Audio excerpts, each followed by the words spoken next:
Live. Hello, YouTube. Welcome to Geekery Abides. Hello. We're here for episode 9. This is the live stream of the episode.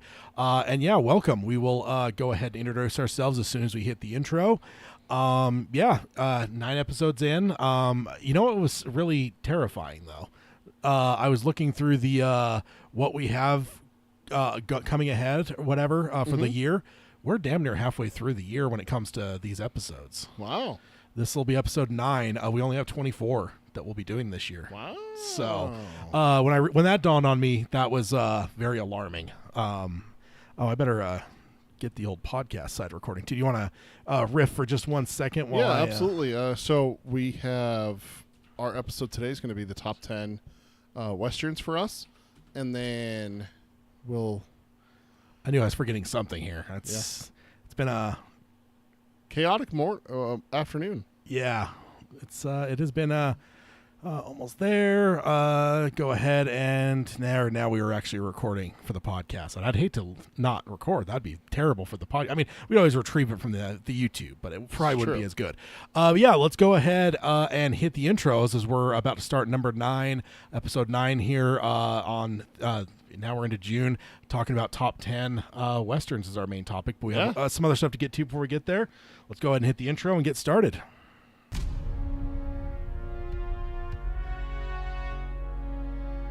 He who is ashamed of his geekery has forgotten the face of Stan Lee.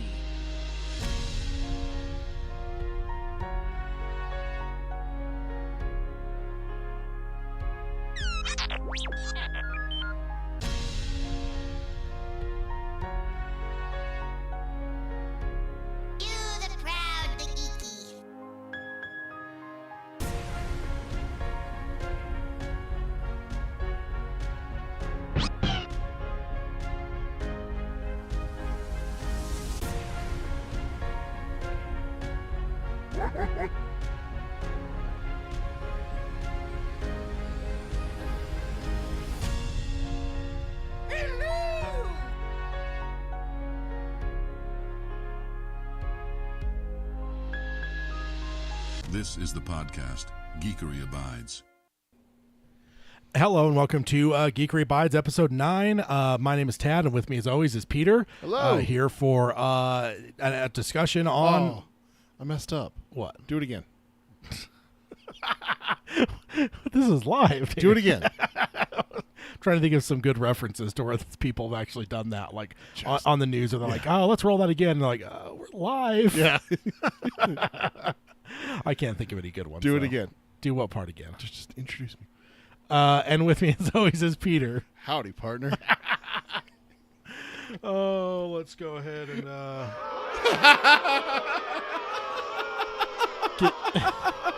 get some booze for you there. Come on. You know what I should have just done? I said no. Yeah. It's not giving you the opportunity. Yeah. It's like and again, that would remind me of Cape Fear, though. It's like, you stay away from my son. Oh, I'll stay away, all right. Stay away, all right. Stay away forever. And he walks away. Wait a minute, that's no good. Wait, Marge, say again. Stay away from my son. No. Good. That's what I should have done. Thank you. But you didn't. Thank you, Carol. Says she loves the intro. It's a great intro. Well done, sir. Definitely like it for sure. Yeah. Now, I have thought, and I don't know, I mean, this maybe is more for the other show, but I've considered if I were to use AI to give you a hashtag Tad is terrible button, but I don't know if I want to dignify your slander. I would love if you could get it in Sheridan's voice. Not Sheridan. Jamie? The one that plays Flag in the 90s. Yeah. Jamie Sheridan? Yeah, I don't know if there's enough of him. I would hope. I would love if it was him. Oh, you know what? It should be Gary Sinise. Lieutenant Dan. Oh, Lieutenant Dan. Yeah. He'll forever be Lieutenant Dan to me. Yeah, it's you didn't know who I was talking about until I said Lieutenant. Yeah, no, I've mostly caught on to his name. There's always two for me. There was Gary Sinise, always Lieutenant Dan, and William H. Macy was always the Shoveler. The Shoveler. It took me a long time to actually get their real names down because that's all you need to know is the Shoveler and Lieutenant Dan. But yeah, let's go ahead and dive on in here. First of all, if you want to email us, you could do that directly at Peter or at Tad at geekeryabides.com. Either of our names. We both have independent things. Now, did you get someone send some in? Was that through email then, or was that messaging? So I had our good friend Mike from our other show. He also is listening to Geekery Abides. Reached out to me and said, "Hey, did you get an email?" And I checked. I have not received an email. Looks like it was an issue on his side, not my side. So I said, just send it here because it was in the Discord server for the Patreon members on our other show. Okay, because I have definitely got at least one email so far. Yeah, we covered we had it last an time. email last time. Yeah. But yeah, so I know first email. I'm pretty sure they're working properly, which is good. Yeah, we tested them. So. But yeah, if you do want to reach out, we alternate on these. I am the odds. Peter is the evens. Is how we produce the show. So if you had ideas for shows, if you had something like that you wanted to spring on me in some way, you can send it to Peter or vice versa. Or if you had any feedback on episodes that we produced or whatever. But yeah, we both have our own. Rather than having a individual one that's shared, you can. We're keeping up the blind aspect to where if you wanted to bamboozle, say Peter, and do like an emoji movie watch along or something. No, stop it. Stop it.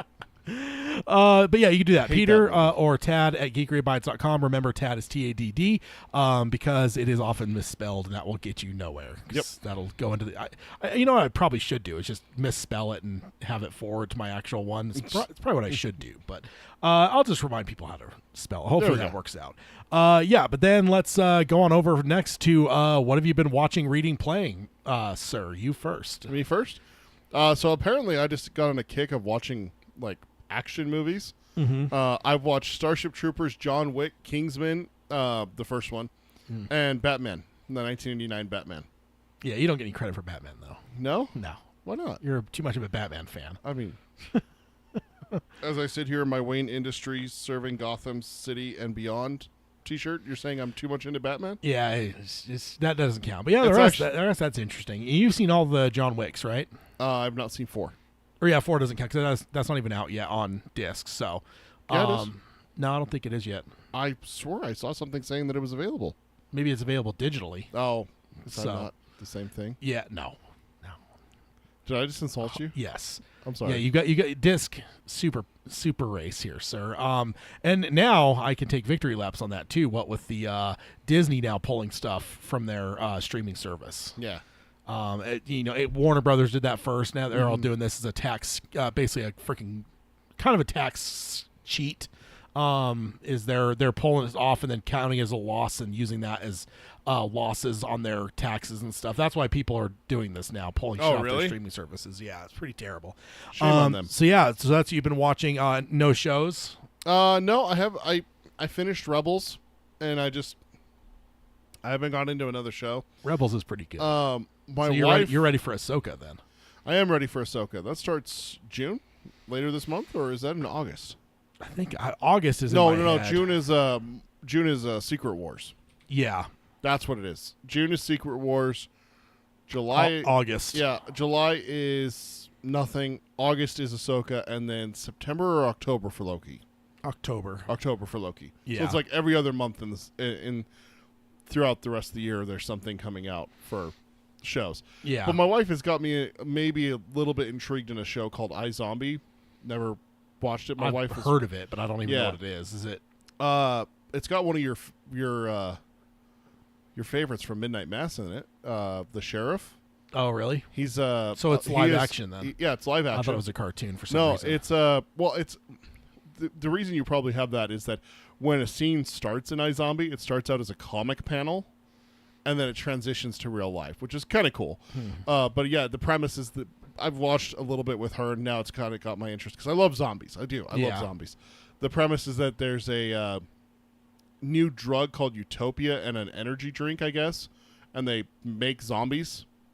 And if you eat brains as a zombie, you can function as basically a normal, not man-eating thing. But if you go without brains for too long, you turn into a Romero zombie. So there's like a grace period to keep yourself, not lethal. So Yeah. it's like a secret at first, and then apparently it comes out. So I haven't watched the whole show, but apparently she's got me intrigued enough that I'm probably going to watch that later this year sometime. Not now. Yeah. I'm going to let some time pass in between the episodes that I've watched with her. But And then you're reading I'm reading it it. again. I love that book. Yeah, and then playing. Batman. Oh. Which is the reason why I did the 1989 Batman. I'm trying to get all the achievements on Batman Arkham Knight on Steam. I did it on Xbox. Now I'm a PC gamer, so I want to get the achievements again. One of the achievements is to get medals with different Batmobiles in races. And one of them is the 1989 Michael The Keaton. best Batman. The Or the best Batmobile, too. One of the best Batmobiles. The best Batmobile. We'll have a discussion about that on another episode. You'll lose that one, sir. There is only one number 10 out of 10 Batmobile, sir. And it's that I'm one. sorry, but the Batman, the animated series Batmobile, would like to have a word with you. But anyways, not only does it have the Batmobile as one that you have to get a certain number of medals to get the achievement for it, there's also a couple racetracks inspired by the Tim Burton films. There's one where there's fucking penguins diving off of ice into the water as you're driving the Batmobile through the race. I do think and you'd everything, appreciate so- that, huh? Yeah, it was not fun, but I struggled through it and I got it.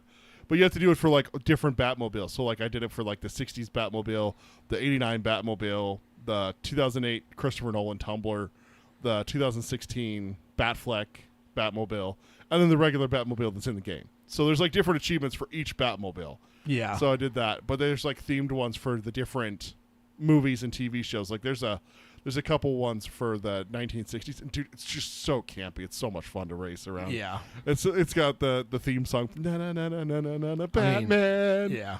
Batman, That's da na na na na. Still the most iconic Batman theme of all time. Oh yeah. over the animated series. Oh, yeah. Dude, everyone knows that. na na na na na na na, Batman. You may not like it. You may wish there was a different one that was more iconic, but it's Sure. just it's not. But yeah, that's what I've been reading, watching, and playing. Awesome. So for me, sadly, two of my main shows I've been watching have ended. Ted Lasso and Succession. Ted Lasso surprised me. You told me this the other day at work. Yeah, I You're was like, pretty shocked. I thought there was you're another like- season, but You're like, yeah, season 3. That's it. Done. there's some I was like, conspiracy theorists and the way it ends that maybe it could go on it or spin off or something. But yeah, it does feel like a very conclusive episode, unfortunately. So I enjoyed it, though. Apparently, a lot of people have been shitting on the new season of Ted Lasso, but I really enjoyed it. So I will say maybe it doesn't feel the same as it did prior, but I still enjoyed it a lot. So Well, that's good. it's a great one. And then Succession, brilliant. It ended perfectly. Series or season? Series. That one series wrapped up too? Yeah. Oh, poor Tad. Yeah, it's been a rough go. And then Picard just finished too. Picard, yeah, that was. You've had 3 shows end on you within the last 2 months, dude. Are you okay? I mean, a man can only be pushed so far, sir. Do we need to Is go get that- like is- we need to go get like some comfort food after this or Is something? that what right? Joker says? Right? Yeah. One bad day. One bad day. That's a killing joke. That's a good one. I like it. And then also, for some weird reason, I've never seen more than a couple episodes. I decided to dive in and start MythBusters from the beginning. Oh yeah. So watching through that. How was that? Yeah, it's fun. I'm only 5 or 6 episodes in. Early but- 2000s, right? Oh yeah, it's something else in terms of age. Yeah. It's aged quite a ways technologically and stuff. But It was on for a number of years, right? It was 20 seasons, I think, is what Jeez. it says. Yeah, on Max. So yeah, that's the only thing I'm currently watching that's active. I guess I'm still in the middle of Band of Brothers, but I haven't watched that in a week or so. So it's always hard when you get to episode 6 because it's just those are good episodes, but they're not Dude, it's hard. as fun to watch. Yeah. Now it's not for the happiness of all mankind level of hard to watch from Chernobyl, Switch the slide. but yeah, Yeah. You're reading, watching. yeah. You should just put both of us on there. On Yeah, one slide. probably should. But yeah, it's not that level of Chernobyl episode 4, Oh, but it God. is hard to watch a little bit. That So- episode is just something else, dude. Having recently rewatched it, after all. So you're saying that if you ever expose your wife to Chernobyl, you would not let her watch episode 4? Is that what you said? Or you'd be- I will not let my wife watch Chernobyl. Mm. I showed her episode 5. That's all she needs to see. As good as that series is, I can't do that to her. Yeah, I mean, that's The problem is that we keep talking about it, and she watches this show, and eventually it will get to the point where she's just going to ask me one of these times where she's just going to be like, you know, it's like the thing in Dark Tower where it's like, give her the piece of paper. Hey, don't read this. yeah. You know, that thing, they do that in a couple different stories, but the one that sticks out obviously is Dark Tower because we're big fans of that. Hey, don't read this. This is the secret to the universe, you know, but if you read it, you'll go mad. Yeah. How long until you read it? Yeah, I think that's going to happen with my wife at some point. We're going to talk about it enough. She's finally going to be like, dude, okay, just tell watch it. Just Yeah. tell me. Yeah. And I'll tell her, and she'll be like, oh, my God. And then eventually she might want to watch it just to see, is it as bad as they make it out to be? Yeah. Well, it might happen. If it does, you'll have to keep me informed. Conduct an experiment. Record her watching it. Yeah. Because you're all about those reaction videos. Oh, yeah. Reaction videos are the best. So, and then reading-wise, just finished Sleeping Beauties, and then I started The Colorado Kid, talked about that on the other show. Both Stephen King Both novels. Stephen King stuff. Well, Yeah, Sleeping Beauties was also with his son, Owen King. Just yeah. throwing that out there. Yeah, and then still playing Red Dead.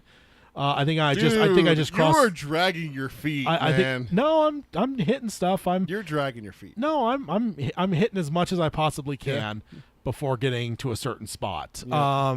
I think I just crossed the 70% mark according to That's my good. save files. So, definitely chugging along. But yes, I'm there's one particular place that I will not go. I keep a wide berth of it. How wide? Are we talking like I won't cross any bodies of water. oh, yeah, you have to cross a body of water basically to get there. Yeah, I'm So. not doing that. You're like, nope. Not doing that. In fact, I was on a train at one point and I died because I saw it was going toward that direction. So I jumped out of the train and it was we were on a bridge. So I just went down, over, slammed into the brick or the concrete whatever thing and just died. Wow. Because I was like, yeah, well, that's better than ending up Better than somewhere. ending up in there. Yeah, Jeez. not doing that. So yeah, still playing Red Dead. Yeah. So let's jump on over to news. right. Let's see. The first one, Trent Reznor and Atticus Ross, both former members of the band Tool. I think it's Tool. No, Nine Inch Nails.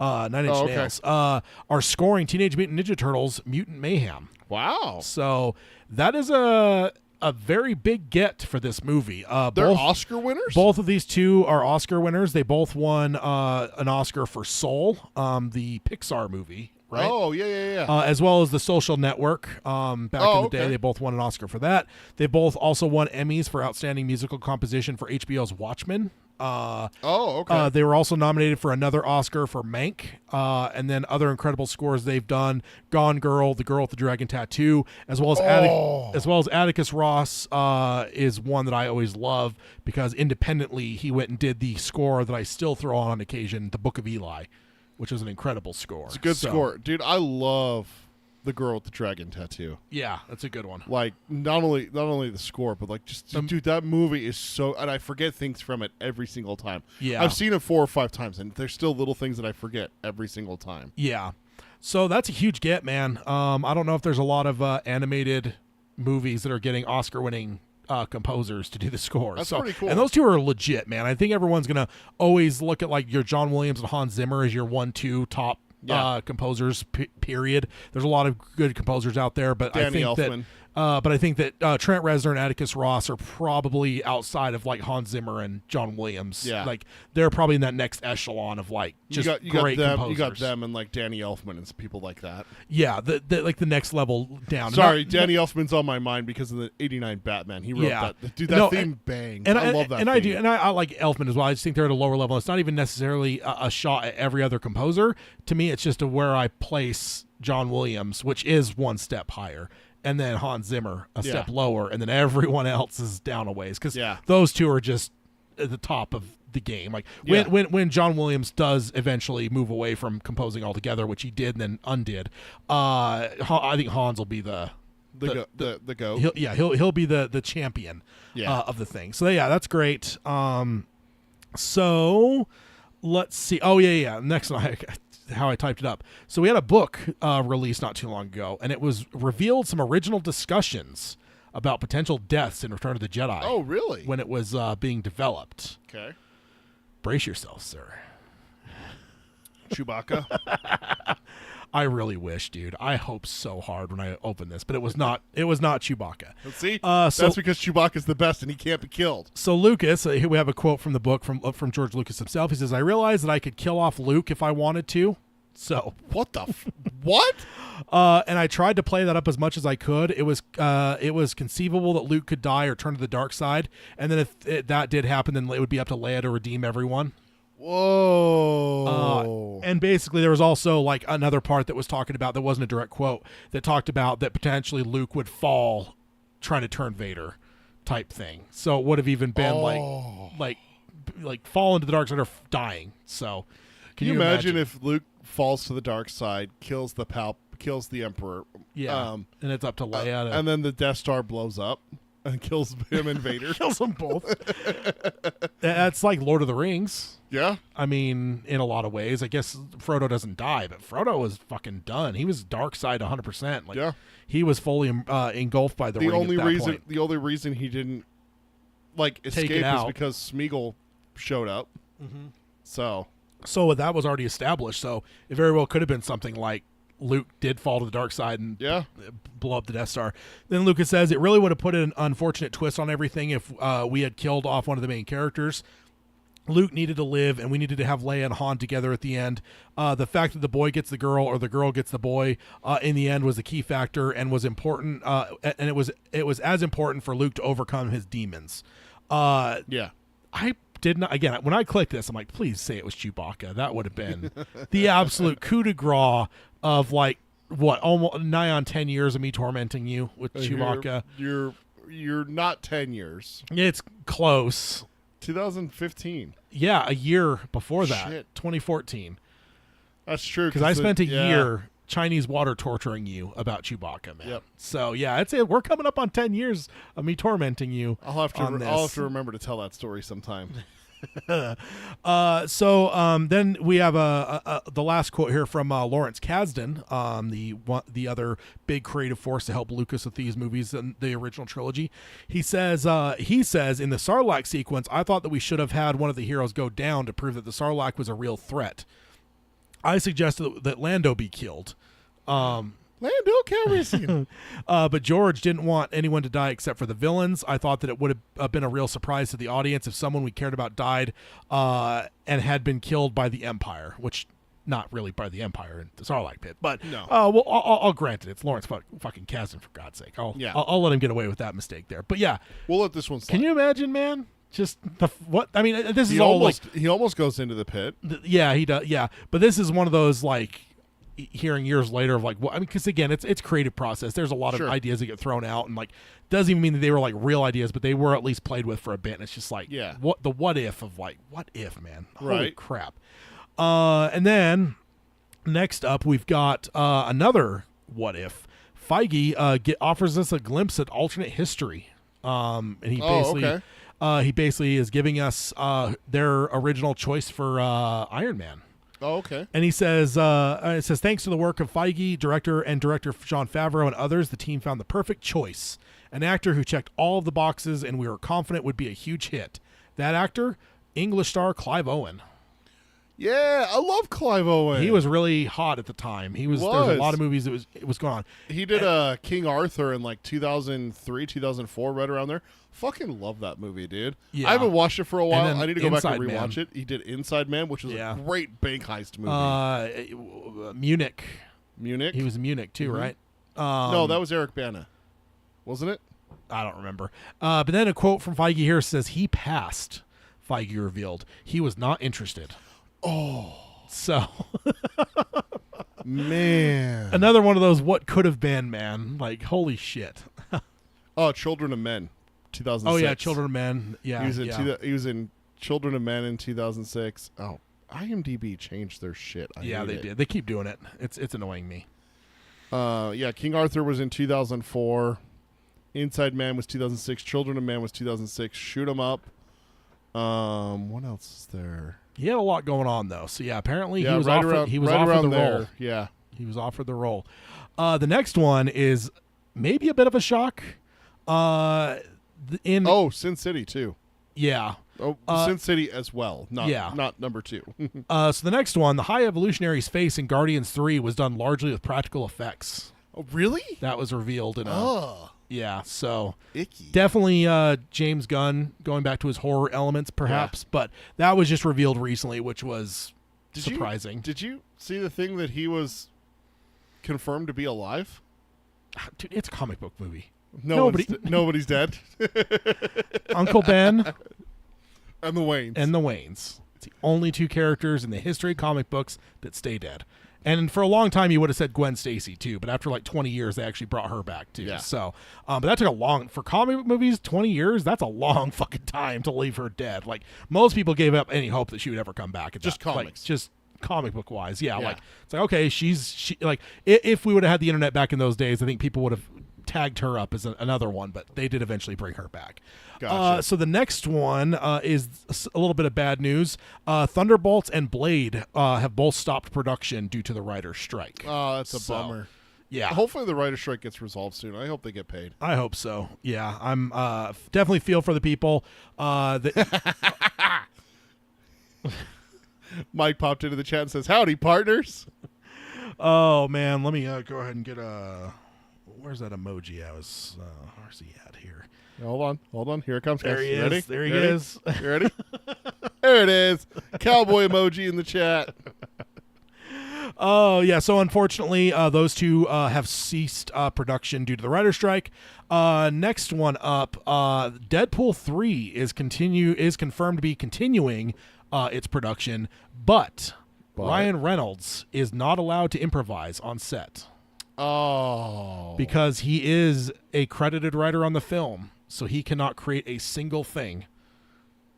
So no improvisation, which I hate the word improvisation, because have you ever seen that skit with Liam Neeson and the guy from the original Office? What's his name? I don't remember. The his British guy. Yeah. It's him, and then it's Warwick Davis for some reason, and he's like saying he wants to get into comedy.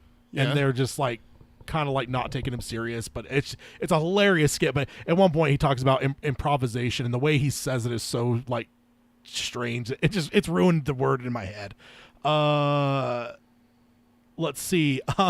So they can go on with Deadpool, but he cannot improv at all because he is a credited writer. He is a member of the Writers Guild. So if he were to improvise, that would be considered writing / scabbing on the strikes. So if he accidentally lets a line slip, like, are they going to arrest him? Are they just cut it? He could get kicked out of the Writers Guild, which means that he Shit. would no longer ever be able to write for Hollywood studios again. Like, That's he'd terrible. He'd get black. Yeah, it's a serious deal. They take that shit serious. Not terrible that he would be kicked out. It's just terrible that it's come to this. Yeah, exactly. Yeah, for sure.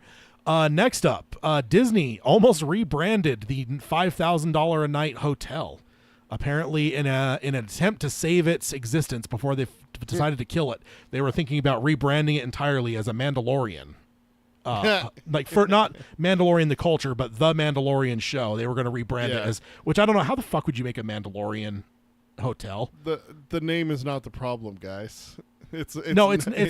It's not. But like, how would you like you've got this big hotel stuff? Like, how does that fit the show The Mandalorian? Like, It doesn't. Like, if are you gonna go build out in the desert in like Arizona and like have it be little hovels and shit? Like, then maybe, but not this fucking thing in Southern California or whatever. So, it's in California. I thought it was in Florida. maybe it's near one of the theme parks. I don't know. Yeah. Let's see. What did Mike says? I hope Welcome to Wrexham continues. I love that show. I'm not sure what that is, unless that's what I was just referencing unknowingly.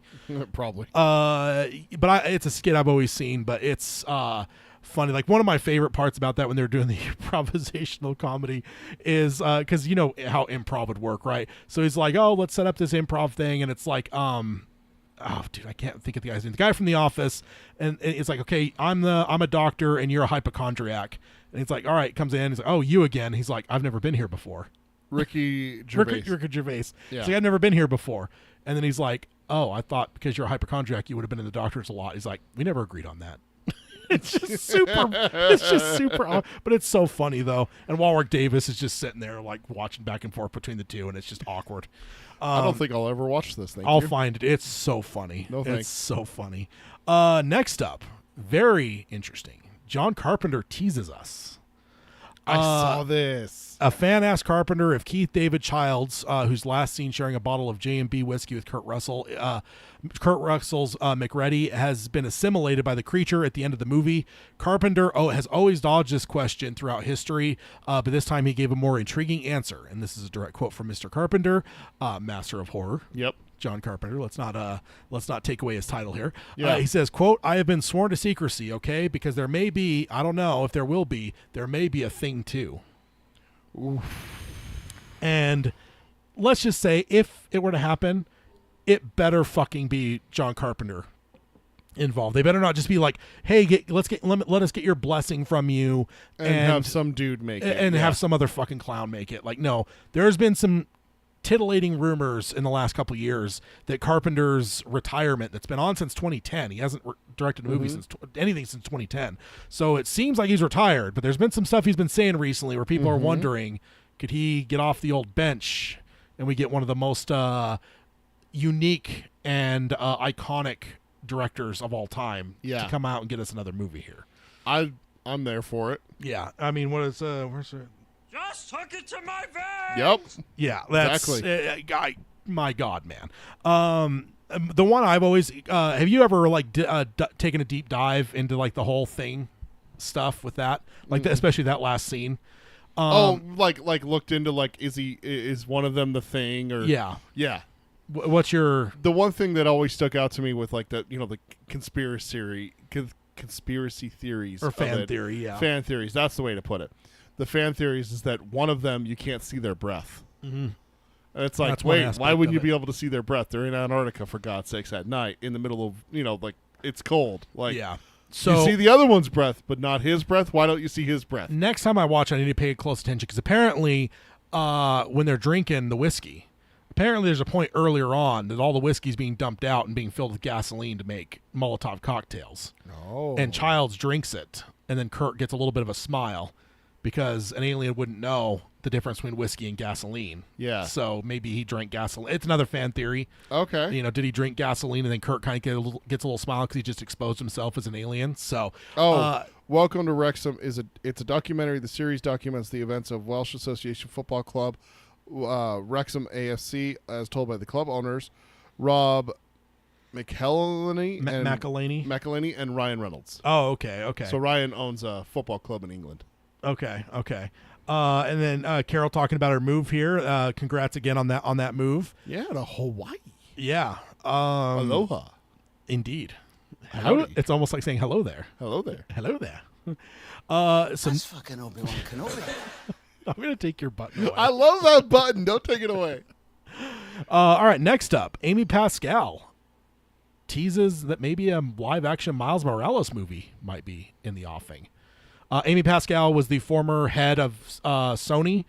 She's the one that's and she's also as part of that has also been the producer on most of the modern Spider-Man movies. Yeah. Not going back to the Sam Raimi movies, but I think she may have been the producer on the two Andrew Garfield movies, and she was the one that was on the Sony side behind the whole Tom Holland merger with the MCU and everything that's happened. Okay. So even though she's not the head of Sony anymore, she is still heavily involved in the Spider-Man movies as a producer. I just instantly was wondering how she was related to Pedro. So. Oh no. He would be related to her, sir. She's right.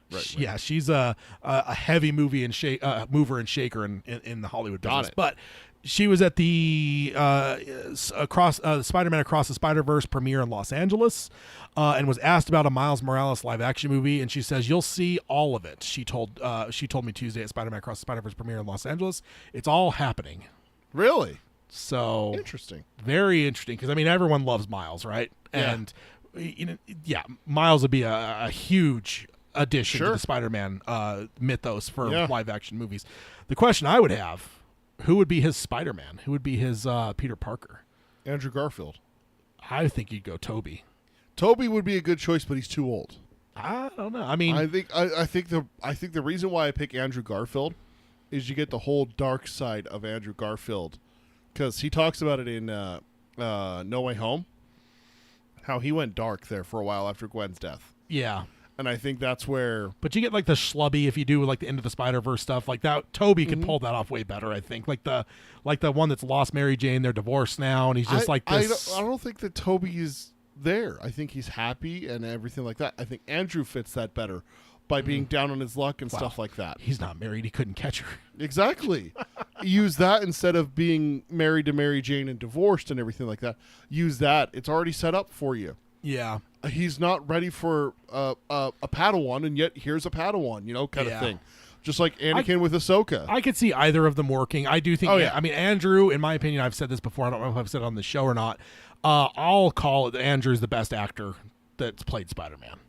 Just straight up, full on actor. There's Over Tom Holland? There's nobody more talented than him, man. He is. Tom Holland's pretty good. He's good, but he's Andrew, and not even just in Spider-Man. Across all things, Andrew is a Andrew fucking Garfield killer is goddamn actor. amazing. Did you Yeah. ever see Hacksaw Ridge? Oh yeah, so good. And then the freaking Under the Banner of Heaven that he did, like that just series was amazing. yeah, nobody can touch him, man. I mean, it hit home because it was Utah for us. Yeah, So yeah. So yeah, maybe Miles Morales might be joining us in live action at some point, which would I be wonder. really cool. So is it going to be part of the MCU or just not? Because if it's part of the MCU, I hope so. Well, that's the thing is they talked about already that Toby getting a fourth Spider-Man movie and Andrew getting a third now, and that it There's being, rumors of that, and that There's it being MCU adjacent kind of thing, Yeah. But if they are going to do Miles Morales and it's MCU, great. Set it up for sequel, Multiverse and everything yeah. like that. We need to have it Tom Holland adjacent then, not with Garfield or No, they're all crisscrossing now. Because ultimately, it's not a matter of like who's in the universe. It's like who's the Spider-Man that was part of his origin story, and that could be any of them. Well, I don't think it'd be Tom Holland. He's not old enough. There's no Yeah. way he's going to be like whatever. They'd be too close in age. It has to be one of the two older ones for sure. But yeah. So that's that. The second to last one we got here, Oppenheimer got a surprised R rating. That's pretty insane. That's surprising? Yeah, Christopher Nolan hasn't made a rated R film since Al Pacino and Robin Williams' Insomnia in 2002. So it has been 22 years since he made an R-rated movie. It's almost just one of those things you just assume every movie he does is going to be kind of that big blockbuster, anyone and their fucking dog can go see it, PG-13 movie. So for it to be rated R, that's surprising. I mean, I know he probably knew because he knew what kind of movie he was making, Yeah. but the rest of us were pretty shocked by that reveal that it's a rated R movie. So the next one here, I'm really makes me wonder what it's rated R for. yeah, I saw what it was. It was nothing bomb related. So See, that's why I was wondering. like is if nudity they- was one of them. I was wondering if there was going to be something with like they actually show like No. Hiroshima or Nagasaki. No, and even that I think you get away with that with PG-13. I don't know. After reading some of the stuff that happened there and some of the With what witness Spielberg accounts, got away with in Saving Private Ryan at PG-13, I don't think there's anything in Saving Hiroshima. Private Ryan is rated R, sir. No, it's not. You're shitting. No, it's not. Yeah, or if it is, they put it on because there was a whole thing about him. They wanted to put it on TV, and he says you can put it on TV, but you can't take a single thing out. Not a single swear word, not a single piece of gore. That has got to be, and they did. They aired it on like ABC or NBC. It's rated R. It's absolutely rated R. Oh, so that'd be the thing is they put a Yeah. rated R thing on because he told him, Dude, you can put it yeah. on, but you're never gonna, you can't edit a single thing. The He's blo- like yeah. he's like every frame has to be there. I think the only thing he granted them is they could beep swear words, but he said you couldn't do anything to edit it because it's like this is historic type thing. So yeah, first Nolan film to get rated R, and this last one here is more of a rumor because it's still in talks. Okay. I don't know what you're going to think of this. Uh-oh. The rumor is that Will Ferrell is in talks to play John Madden in a movie based on Mr. Madden's life and career. Okay. I'm not hating it, dude. I actually think that That's might, not bad, actually. No, it's not. But it's so strange. Like it just. Okay, can you name a movie where Will Ferrell played a serious character? Yeah, he's done a couple. He's like fucking Ace Ventura. That did Jim Carrey. Jim Carrey, Steve Carell, all those guys have done. He's done a couple, but really, do you want serious from Madden? That's the thing that got me. Where it's Well, like, I mean, the thing is, we're going to be talking about his coaching career, not just I don't his know if commentary. it where might be. it's- It may be more. If it's a movie, it'll probably be more focused on his later stuff. Would be my guess. Maybe. Or why would you tell the stuff that he's popular for? But why would you not go back to the 80s and he won Super Bowls with the Raiders? He's always funny though. No, exactly. So- He's funny, but what if they're trying to do like a serious biopic kind of thing, and they're going to Yeah. go back and show him how he became John Madden? Yeah. Here's how the guy that and then he came in here and then boom, he hit the hole. Brett Favre, kind of guy. Like Saturday Night Live and Mad TV always made fun of. What if they go back? That was my first thought, is they're going to make a serious kind of football movie. Yeah. Not necessarily a Will Ferrell comedy. That's where... I just looked it up. Prime Video is apparently the one that's behind it. It's a Prime Video sports original. Madden tells the story of one of the larger-than-life personalities to grace the NFL sidelines. All Madden ever wanted to be head coach. It talks about him. So It doesn't. It doesn't really say like what the movie would be about. It's just synopsizing Madden's life. I was hoping that maybe they'd say like, give me a fucking slug line of like, what's the movie going to be about? Yeah, and Mike says it all takes place in his bus. I mean, Because he never flew, remember yeah, that? he wouldn't fly. Yeah. So, yeah, I don't know. I'm honestly not. My first impression was just like, dude, that's fucking dumb. But then, like, 2 seconds after letting my brain think about it a bit, I'm like, honestly, I don't hate that. I expected you being more of a kind of a football fan that you'd get all up in arms. No way, Will Ferrell. He's wrong for that. Nah. But no, Dude, I can see again, him doing it, man. we've talked about this. I learned my lesson about saying someone can't play something. I'm not going and to do that. so much of Madden's charm was his humor. Honestly, that's what it comes down to as well. As a commentator, yeah, absolutely. The thing is that what do you know about him as a coach? Yeah. I don't know much. I'm not a Yeah. Raiders fan. I've never looked into it, that kind of thing. So I think that a very good, interesting movie would be about John Madden. Because also one of the things is, do you realize he's one of the like shortest tenured head coaches? Oh yeah, he wasn't around long. He was around for like 6 years yeah, or something yeah. like that. Like not very long. So Yeah, don't give me a movie about that. very interesting. And then I- have him be his first game calling it. And then I get in man. here and boom. Yeah, I'm not hating. The I'm not idea, hating it so either. No, yeah. it's a very intriguing idea. But let's go ahead and jump into the main topic. The news and everything took a little bit longer than maybe it normally does, but Let's do it. Main topic. We already thrown it out there. We are doing top 10 Western films. Hit it. So, Hit it. I guess I do have a button, don't I? I'm not. That gonna- used to be my text tone for like 3 years. I'm not gonna like get too deep into it, but I will say that is right up there with Jaws as one of the most iconic film scores of all time. In the fact that people will reference it, not knowing at all that have never seen a frame of the fucking movie, right? Yeah. Like I was in when I was in Cancun the first time in 2017. I saw like a dad like hum the Jaws theme and like a 4-year-old kid scream shark. Like, how would that kid know? I know that kid has not seen the fucking Yep. movie. He's never seen a clip of the movie. How does he know that hum is sharks? Like, because it's used in kids shows. You don't watch cartoons. You don't have kids. I'll tell you right now, my daughter watches cartoons and they do it. If someone's pretending to be a shark, it's the Jaws theme. If there's actually a what shark, about this one? It's the Jaws theme. If you're having a showdown, it's the good, the bad, and the ugly. yeah, like if you had a kid, a little tiny kid that had never seen a Clint Eastwood movie with Yep. a fucking Nerf gun, and his dad's on the other end with another Nerf gun, This is what the they play. the kid is gonna fucking maybe even whistle this thing. It's Yeah. just so No, it is. it's- You're right. You're 100% crazy right. to But me. that's the reason. That's what I'm explaining to you, because you don't watch those kind of cartoons. You don't watch Bluey and Teen Titan, not Teen Titans, DC superhero girls. If they have someone in a pool pretending to be a shark, they're playing the Jaws theme. If they have someone sneaking up on someone, they play the Jaws theme. Dude, that's what cartoons do: is rinse and repeat. Hey, I have seen it in Jackass, the movie, when they had the little buzzer. Exactly. Dun-dun. See? Hitting someone in the back of the head. Take that and just put in kid cartoons. That if it's ever someone sneaking up on someone in a pool, it's the Jaws theme. All right. Carol says Tad is right. Peter is also, wait for it, right. It's just crazy to me because like, and I guess there's some that are just so pervasive, like Star Wars. Most people know Star Wars, but I don't think Yeah. that you apply Star Wars to just random things like Jaws or the good, bad, and the ugly. So, love it, love the score. So, top 10. We are doing something a little bit different. Yeah, we're trying something new. Because we're still trying to figure out the best way to do top 10s when we do stuff like this. When we share something, but it's not the same spot.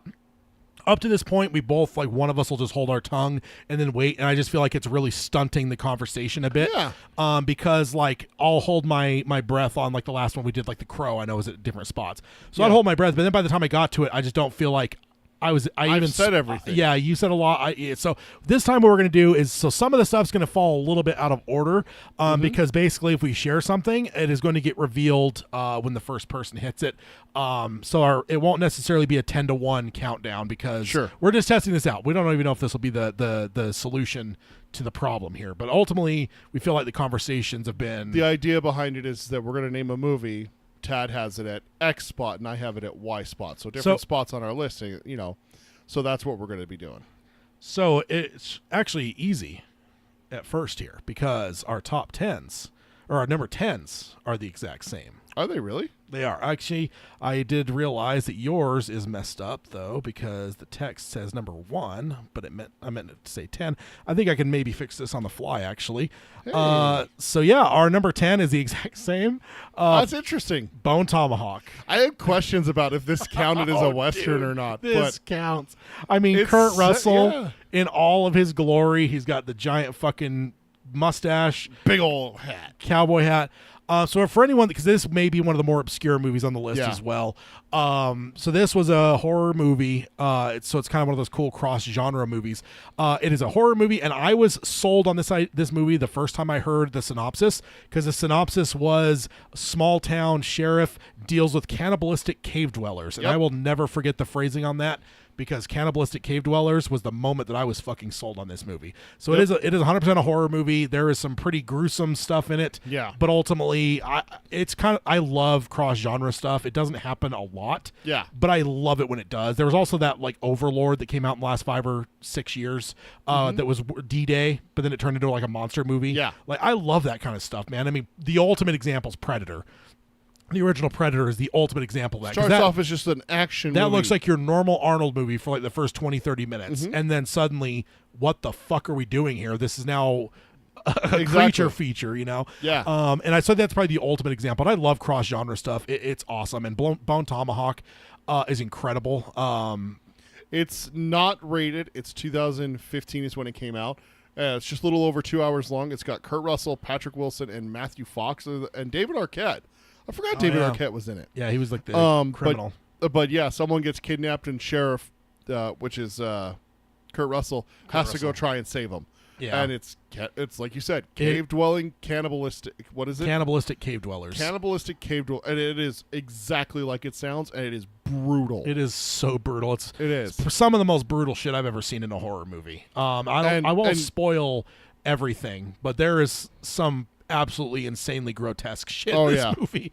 Mike mentions that he has it on his list as well. He absolutely does. He has it at number 5 is where he has Bone Tomahawk. So Okay. I'm happy that Mike saw Bone Tomahawk. It's a good one. Yeah, I would recommend it to anyone unless you're squeamish. So perfect for Hayden. If you're, oh, dude. And the best part is I put something in his head. I said, this movie's got something, one of the worst things I've ever seen in my life in movies. And so then the whole movie, every time something bad happened, he's like, was that it? Because there was some bad shit in that movie early on. I think when you watch it, next time you rewatch it, have that in your head. And just anytime something happens, like for instance, it's not too big of a spoiler. There's one point that somebody has a compound fracture. Yeah, breaks their leg. And then they use a metal rod and a hammer to reset the bone. Yep. And Hayden was losing it. Yeah. And he thought that was it. And I'm like, oh, you sweet summer child. Oh, you poor boy. Poor boy. You think that was it? And I told him after he asked like the second time, like, dude, Hayden, just stop. I'm like, I will tell you this one thing. You will absolutely fucking know when it happens. Yep. There will be no question in your mind when it happens. And when it happened, he was like, oh, you're right. There's no way I would have mistaken this. So it's wonderful. Great movie. I love that we were able to get Kurt Russell back into the Western genre.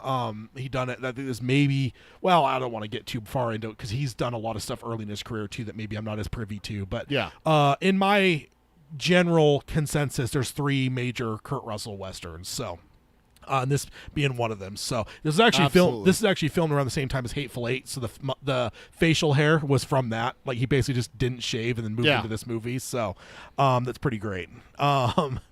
Let's go ahead and yes. Or I'm sorry, I've just rambled on. What do you got for Bone Tomahawk? I know you probably saw it because of me. I did see it because of you. I watched it alone in the dark. And it makes Caves even that much worse. Like, I already had bad feelings about Caves because of The Descent, which The you Descent, also turned yeah. me on to. That's a good one. But Not a this Western, one, but not a a Western, good but horror a horror movie with cave dwellers. So there's a theme here. But this was a shock from start to finish because it's also one of those films that it doesn't start slow. It's not a No. slow burn. Dude, it hits you in the mouth right away. But there's some brutality early on, but I don't think it reveals the kind of movie it's No. going to be. So you No. kind of think like, oh shit, this is like just a really brutal Western. yeah. I mean, then it becomes what it becomes. Then it and- becomes a horror film later. A It's full-on like horror you're movie. talking about with like Predator. Yeah. So like that, and then like you're saying, the thing that absolutely happens, and Mike, what you're saying in the chat, absolutely, yeah. Try not to give away too much about it because I want people to watch it and have the experience that I did. Because I'll tell you right now, it's one of the most brutal things I've ever seen. Oh yeah. And you've exposed me to a lot. So Yes, I've been watching since I was 5 horror movies. Exactly. So yeah, for me, for something to actually get my attention to that way, where I would say one of the worst things I've ever seen on screen, that's a lot. We're talking about like, yep, yeah, that's a lot. Yeah, it's brutal. It's a lot. All right, so let's see. We don't have another shared one for a few minutes. Let's go ahead and go number 9. Okay. So let's go. Go ahead and have you go first. So I got Open Range, 2003 film starring Robert Duvall, Kevin Costner. Okay. I was about to say, I hope it's Robert Duvall because that's what I had pictured in my head. I'm Yeah. glad I at least, because I never seen it, and I'm like, God, what is Open Range? I was thinking in my head, I'm like, I feel like I could see Duvall on the cover. This is a Western to a T, the definition of a Western. It's a group of 4 men, Robert Duvall and Kevin Costner, and then 2 others. And the 2 others are left behind, and they're like a cook, and then kind of like an apprentice kid kind of thing. And they go into town, and they don't take kindly to them because the whole name of the movie, Open Range, is that while you're moving cattle through, the cows just kind of eat everywhere, even if it is someone else's land, kind of thing. Yeah. And this town doesn't take kindly to it, so they go out and they jump the 2 that are left behind, not Duvall and not Costner. I don't remember for sure, but I think they hurt the kid really bad, and I think they kill the other one. So then I'm it's pretty just- surprised here. I pulled this up. Diego Luna's in it. Oh, is he really? Yeah. Freaking Andor? Andor. Yeah. Yeah. I think he might be the kid, but yeah, so it's just basically just like a revenge. So then Duvall and Costner just go on a fucking rampage and just start killing everyone involved. Yeah. And there's one scene that sticks out in my head, and for this one, it's something that I love to see because I've shot shotguns, but there's a scene, I think it's Duvall or maybe it's Costner, I don't remember which one it is, but there's someone on the other side of a fence, like a wooden fence, and they see them moving through the slats, and they take a double barrel shotgun and they shoot the guy through the slats, and it's like an alleyway between a fence and a church, I think, or a building. And the guy is like thrown into the wall and like dents the wall and stuff, and blood goes everywhere and everything. So it's really cool to see, like, because you have the classic throw the table over and Yeah. shoot at each other over the table, and the table stops all the bullets. and Stops everything. every bullet. Yeah. But this one was like super realistic, at least for that, and it just That stuck element, with yeah. me. That's that right there, and then like the revenge element and everything like that is the only reason this is on my list. I have not rewatched it. I don't know how good it is. I haven't watched it since high school, probably. So 20 years removed from watching this film. Like I said, it came out in 2003. yeah. And I saw it like a year or 2 on like DVD after it came out. yeah. And I just remember it's that- also Kevin Costner is the director. Oh, is he really? Of Did the the director? film. Oh, that's cool. I just remember that shotgun blast. He just blasts this guy and just bam right into the wall. Yeah. And it was just it gave it a level of realism that's not there for especially westerns. Yeah. There's so many times you see a guy get shot in a western by a shotgun and you're just like, ow, and it's like, dude, that was 10 feet away with a fucking shotgun. Like, come on. Yeah. It was the realism really is what stuck with me for that. Interesting. Yeah, I know. I've never seen this one. And honestly, I think my interpretation of the movie was probably always it was a little bit more. I wouldn't say Disney, but like Disney-ish. You know, like not necessarily the kind of Western I would dig. So the fact that what you're saying here is telling me that I'm probably incorrect on that. I mean, it's rated R for crying out loud. So Yeah. That I wouldn't have pictured. I don't know why, but yeah, I'll have to maybe give this one a look. Which is, by the way, I'm just going to do this for all of them. Bone Tomahawk is available on Tubi and Pluto for free. You can rent it for $2.99 on Vudu, and then Open Range is available on Amazon Prime. Oh, okay. Look at that. Peter being all nice and stuff and telling people where they can find stuff. So for me, What do you got for number 9? let me go over to my number 9, and it is for a few dollars more. It is the of the one of the $3 trilogies, but honestly, the reason it's so low is because it's my least favorite of them. Not that it's necessarily bad, but just I think even it's less memorable. But I think the big thing with this, have you watched the Sergio Leone? So I've watched all 3 of them because it's I can't remember the first one. For a few dollars more is the second one, right? Yeah, And then the good, the bad, and the ugly is the third. yeah. Is it Fistful of Dollars? Yeah, Fistful of Dollars. Fistful of Dollars for a few dollars more, and the good, the bad, the ugly. I bought a Sergio Leone combo 3-pack when we worked at Walmart, which tells you just how long ago that was.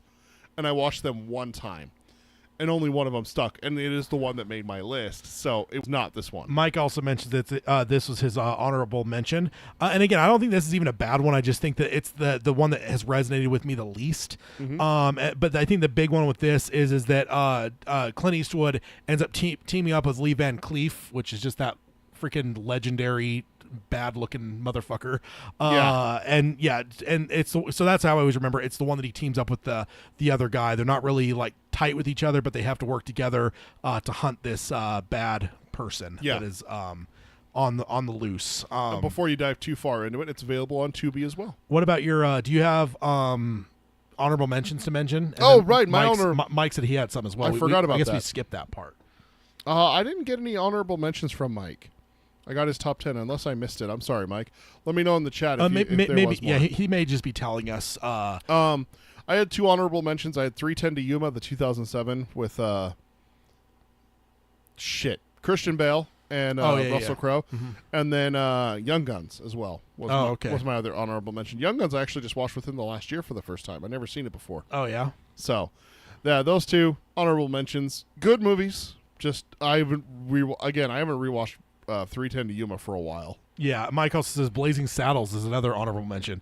I will say that's almost one I almost wish I would have thought about because it probably would have made my list. I love that movie. Dude, Blazing Saddles is so funny. There's also at least one on yours. I was like, God damn, I should have thought of that. Oh, really? Yeah. So you have to let me know which one it is. and then so what does Mike have for number 9 here?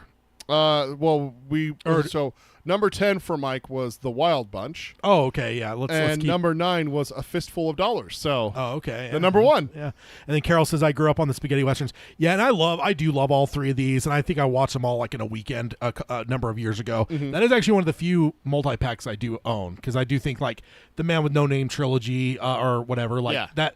That's fine for me to have a box set of. But yeah, I do love these movies a lot. But this is just my least favorite of the 3. Not to say it's not one of my top 10 Westerns. I love it. Yeah, Clint Eastwood in these movies, though. I mean, and honestly, as Dark Tower fans, this is also the DNA of absolutely of Roland, right? This is how I've pictured Roland for most of my reader life. Yeah, like is him in these movies. So let me ask you a question, and Carol, I want you to chime in on this as well, and Mike, maybe you can as well, because we got the 4 of us. Maybe we can solve this conundrum.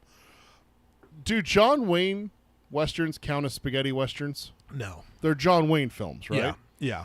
Okay, I thought so. I just wanted to make sure because like I've never really seen spaghetti westerns growing up. My dad was a huge John Wayne fan. Yeah. So I saw a ton of John Wayne flicks. None of them make my list. Spoiler alert. But so the spaghetti westerns are called that because literally most of these movies were made by Italian filmmakers and a lot of them in Italy. So a lot of these are like dubbed in English. They're like in a lot of cases, like most of the actors didn't speak English and stuff. So like because they served spaghetti for dinner and stuff when they were making this film. Because like again, Italian filmmakers, Italian actors in Italy with like Clint Eastwood in them. Yeah. So that's where it kind of comes from. Is like there was a whole mess of them that were made there at the time. It was cheap to film in Italy and stuff. So Yeah. that's kind of where the whole spaghetti western thing comes Gotcha. from. And yeah, Okay. and like that's where it starts. But ultimately, they all kind of feel very like similar. They feel like almost like the same genre. They almost feel like a subgenre of western. So Oh, okay. See, Carol says, no, she agrees with you. They're not. I have to watch John Wayne movies, but it was a very specific thing. Yeah. I remember So there you was. have no Duke? Is that what you said? I have no Duke. There was Interesting. There was only one Western that I liked that my dad watched with John Wayne. I do not remember which one it is, but all I remember is he had a sidekick who had a little sawed-off shotgun, and his name was Mississippi. That's it. And then he has one really cool scene where he dives, like there's a group of bandits riding through a town, and Mississippi dives down in front of the horses. And he's like, why'd you do that instead of staying up here and shooting with me? And he goes, the horses won't step on a man, so they'll jump over, and so they can't shoot while the horse is jumping, meaning that you're going to be safe while you fire at them. And I'm just like, dude, what a badass. What a fucking legend. Like, that guy is cool. We're talking like 7-year-old Peter who's like, Yeah. dude, that guy's so cool. You should tell your dad that you did a top 10 westerns and that John Wayne didn't make the list. Oh, I think he'll be okay. But I wonder what his first thing he would say. I know he'd be joking or whatever, but Yeah. I think he'd probably give you some guff a little bit. Maybe. He probably would. He loves John Wayne. He really does. I know. I've seen his movie collection. I know. Yeah. So does that catch us everyone up, or we're all caught up now on up to number 9? With okay. Yep. So this is. So I'm going to go first because you've got one that's a little bit higher on my list. Okay. So, and it actually goes right along with what we're talking about because I actually do have a John Wayne movie, and it is The Shootist. Oh, The Shootist. Okay. It is actually I think it's one of the last movies that John Wayne did. What I always tell people is the movie that really reminded me of this movie, because I had seen this when I saw it on cable or something, and it just really compelled me. And I was never the biggest John Wayne fan. But Sure. later on, a movie came out called Gran Torino Yeah. with Clint Eastwood. And it felt, those two movies feel like spiritual, like brothers. Oh, really? Because it's basically Clint Eastwood, or I'm sorry, John Wayne, I believe, in reality had cancer, so he knew he was dying. Shit. And so he's playing a old, kind of washed up gunslinger that knows that he's terminally ill. Oh, damn. And I think Ron Howard is like this person he takes under his wing. So little, not Opie, or is it Opie? And then Happy Days, like Yeah. we all know Ron Howard now, but like, he's this young kid, and it's Sure. it just feels very much like you'd be familiar with like Gran Torino. It plays in a very similar way to Gran Torino. He's but just like a grumpy old man, and then takes the kid under his wing. yeah, it takes Kid Under the Wing, kind of just shows him the ropes and stuff, and it's okay. always stuck with me as a movie that I really enjoyed. I can't say I dislike John Wayne because I haven't really seen a lot of his movies, but I did see this one, and it really fucking left an impact on me to the point where to this, like, that's actually one of the few times in my movie collection I bought a multi-pack that I hated because it was the only way at the time I could find The Shootist. So I had some Oh. stupid John Wayne pack that had a couple movies in it. I eventually threw that away because they eventually finally put out an edition of The Shootist that was a single disc and on its own. But yeah, it's definitely one of my favorites. Shootist available on Amazon Prime and Oh. Paramount Plus Paramount Plus and Amazon Prime. It's available in 2 places apparently. Yeah, so Now this is just Google telling me this. So if any of these are wrong, don't you have that app? I'm not using it. Oh, yeah. Yeah, so The Shootist is a big one for me. Again, I think there was just something a little bit more grounded. Like, it didn't just feel like, John Wayne being like completely unrealistic John Wayne type thing. It felt a little bit more, and I think probably what it was is it was the reality of his condition kind of coming through the character a bit, and it felt like kind of almost demythologizing John Wayne a little bit, and I okay. appreciated it for that, if nothing else. So yeah, love that one. That's my number 8. Damn, he does look old in that one, doesn't he? Yeah, Like, I I can't got it remember what here. year the movie came out. 1976. 76. Okay, yeah. Yeah, because he got most people think that he actually got cancer because he was on a film set that was not far away from nuclear testing Oh, really? in Nevada. Yeah, there's Damn. a Spanish guy, I think. He's in the second or third Bond movie, and he's just really fucking electric. Like, I remember when I was watching through all the Bonds, I was like, does this guy show up later? I hope he does because he's amazing. And I ended up finding out he was actually on that same John Wayne movie, and he ended up dying of cancer. And it was something like that movie had something close to like 40 to 50% cancer rate on the cast and crew of that film. And in retrospect, like they were basically filming downwind of atomic testing. Oh, that's terrible. Yeah. So Mike's number 8 is The Magnificent Seven. Oh, yeah, and then Carol says, fun fact, Ted just told my story. Lots of people from that movie died for real cancer. Yeah, and I don't remember what movie it was, but I learned about it because the guy from Bond. But then I realized, oh, it was a John Wayne movie, too. So, yeah, that's an interesting little side note. But, yeah, Judas would have been one of the last movies, if not the last movie that John Wayne ever did. So. The Conqueror. That's what it's called. It's called The Conqueror. Oh, the movie that, yeah, with the camera. Out of 220 cast and crew members counted, 91 of them ended up developing a wide range of cancers in the next couple decades. Yeah, 40-50%. 46% of them ended up succumbing to the disease. Yeah, that's... Among the fatalities were Powell, Wayne, and stars Susan Hayward and Pedro Armendariz. Click on him, see if he's in a Bond movie. That might be the guy I'm talking about. He was fucking incredible in Bond. So much so that, like I said, I actually paused the Bond movie when I was watching it and looked him up to see, please tell me he's in a future Bond movie, kind of like Felix Leiter and stuff. From Russia with Love. Yeah, my favorite one, too. That's him. Yeah. Dude, he looks like a Bond villain. Like he's not a villain, he's a good guy. Oh, really? Yeah, he's a good guy.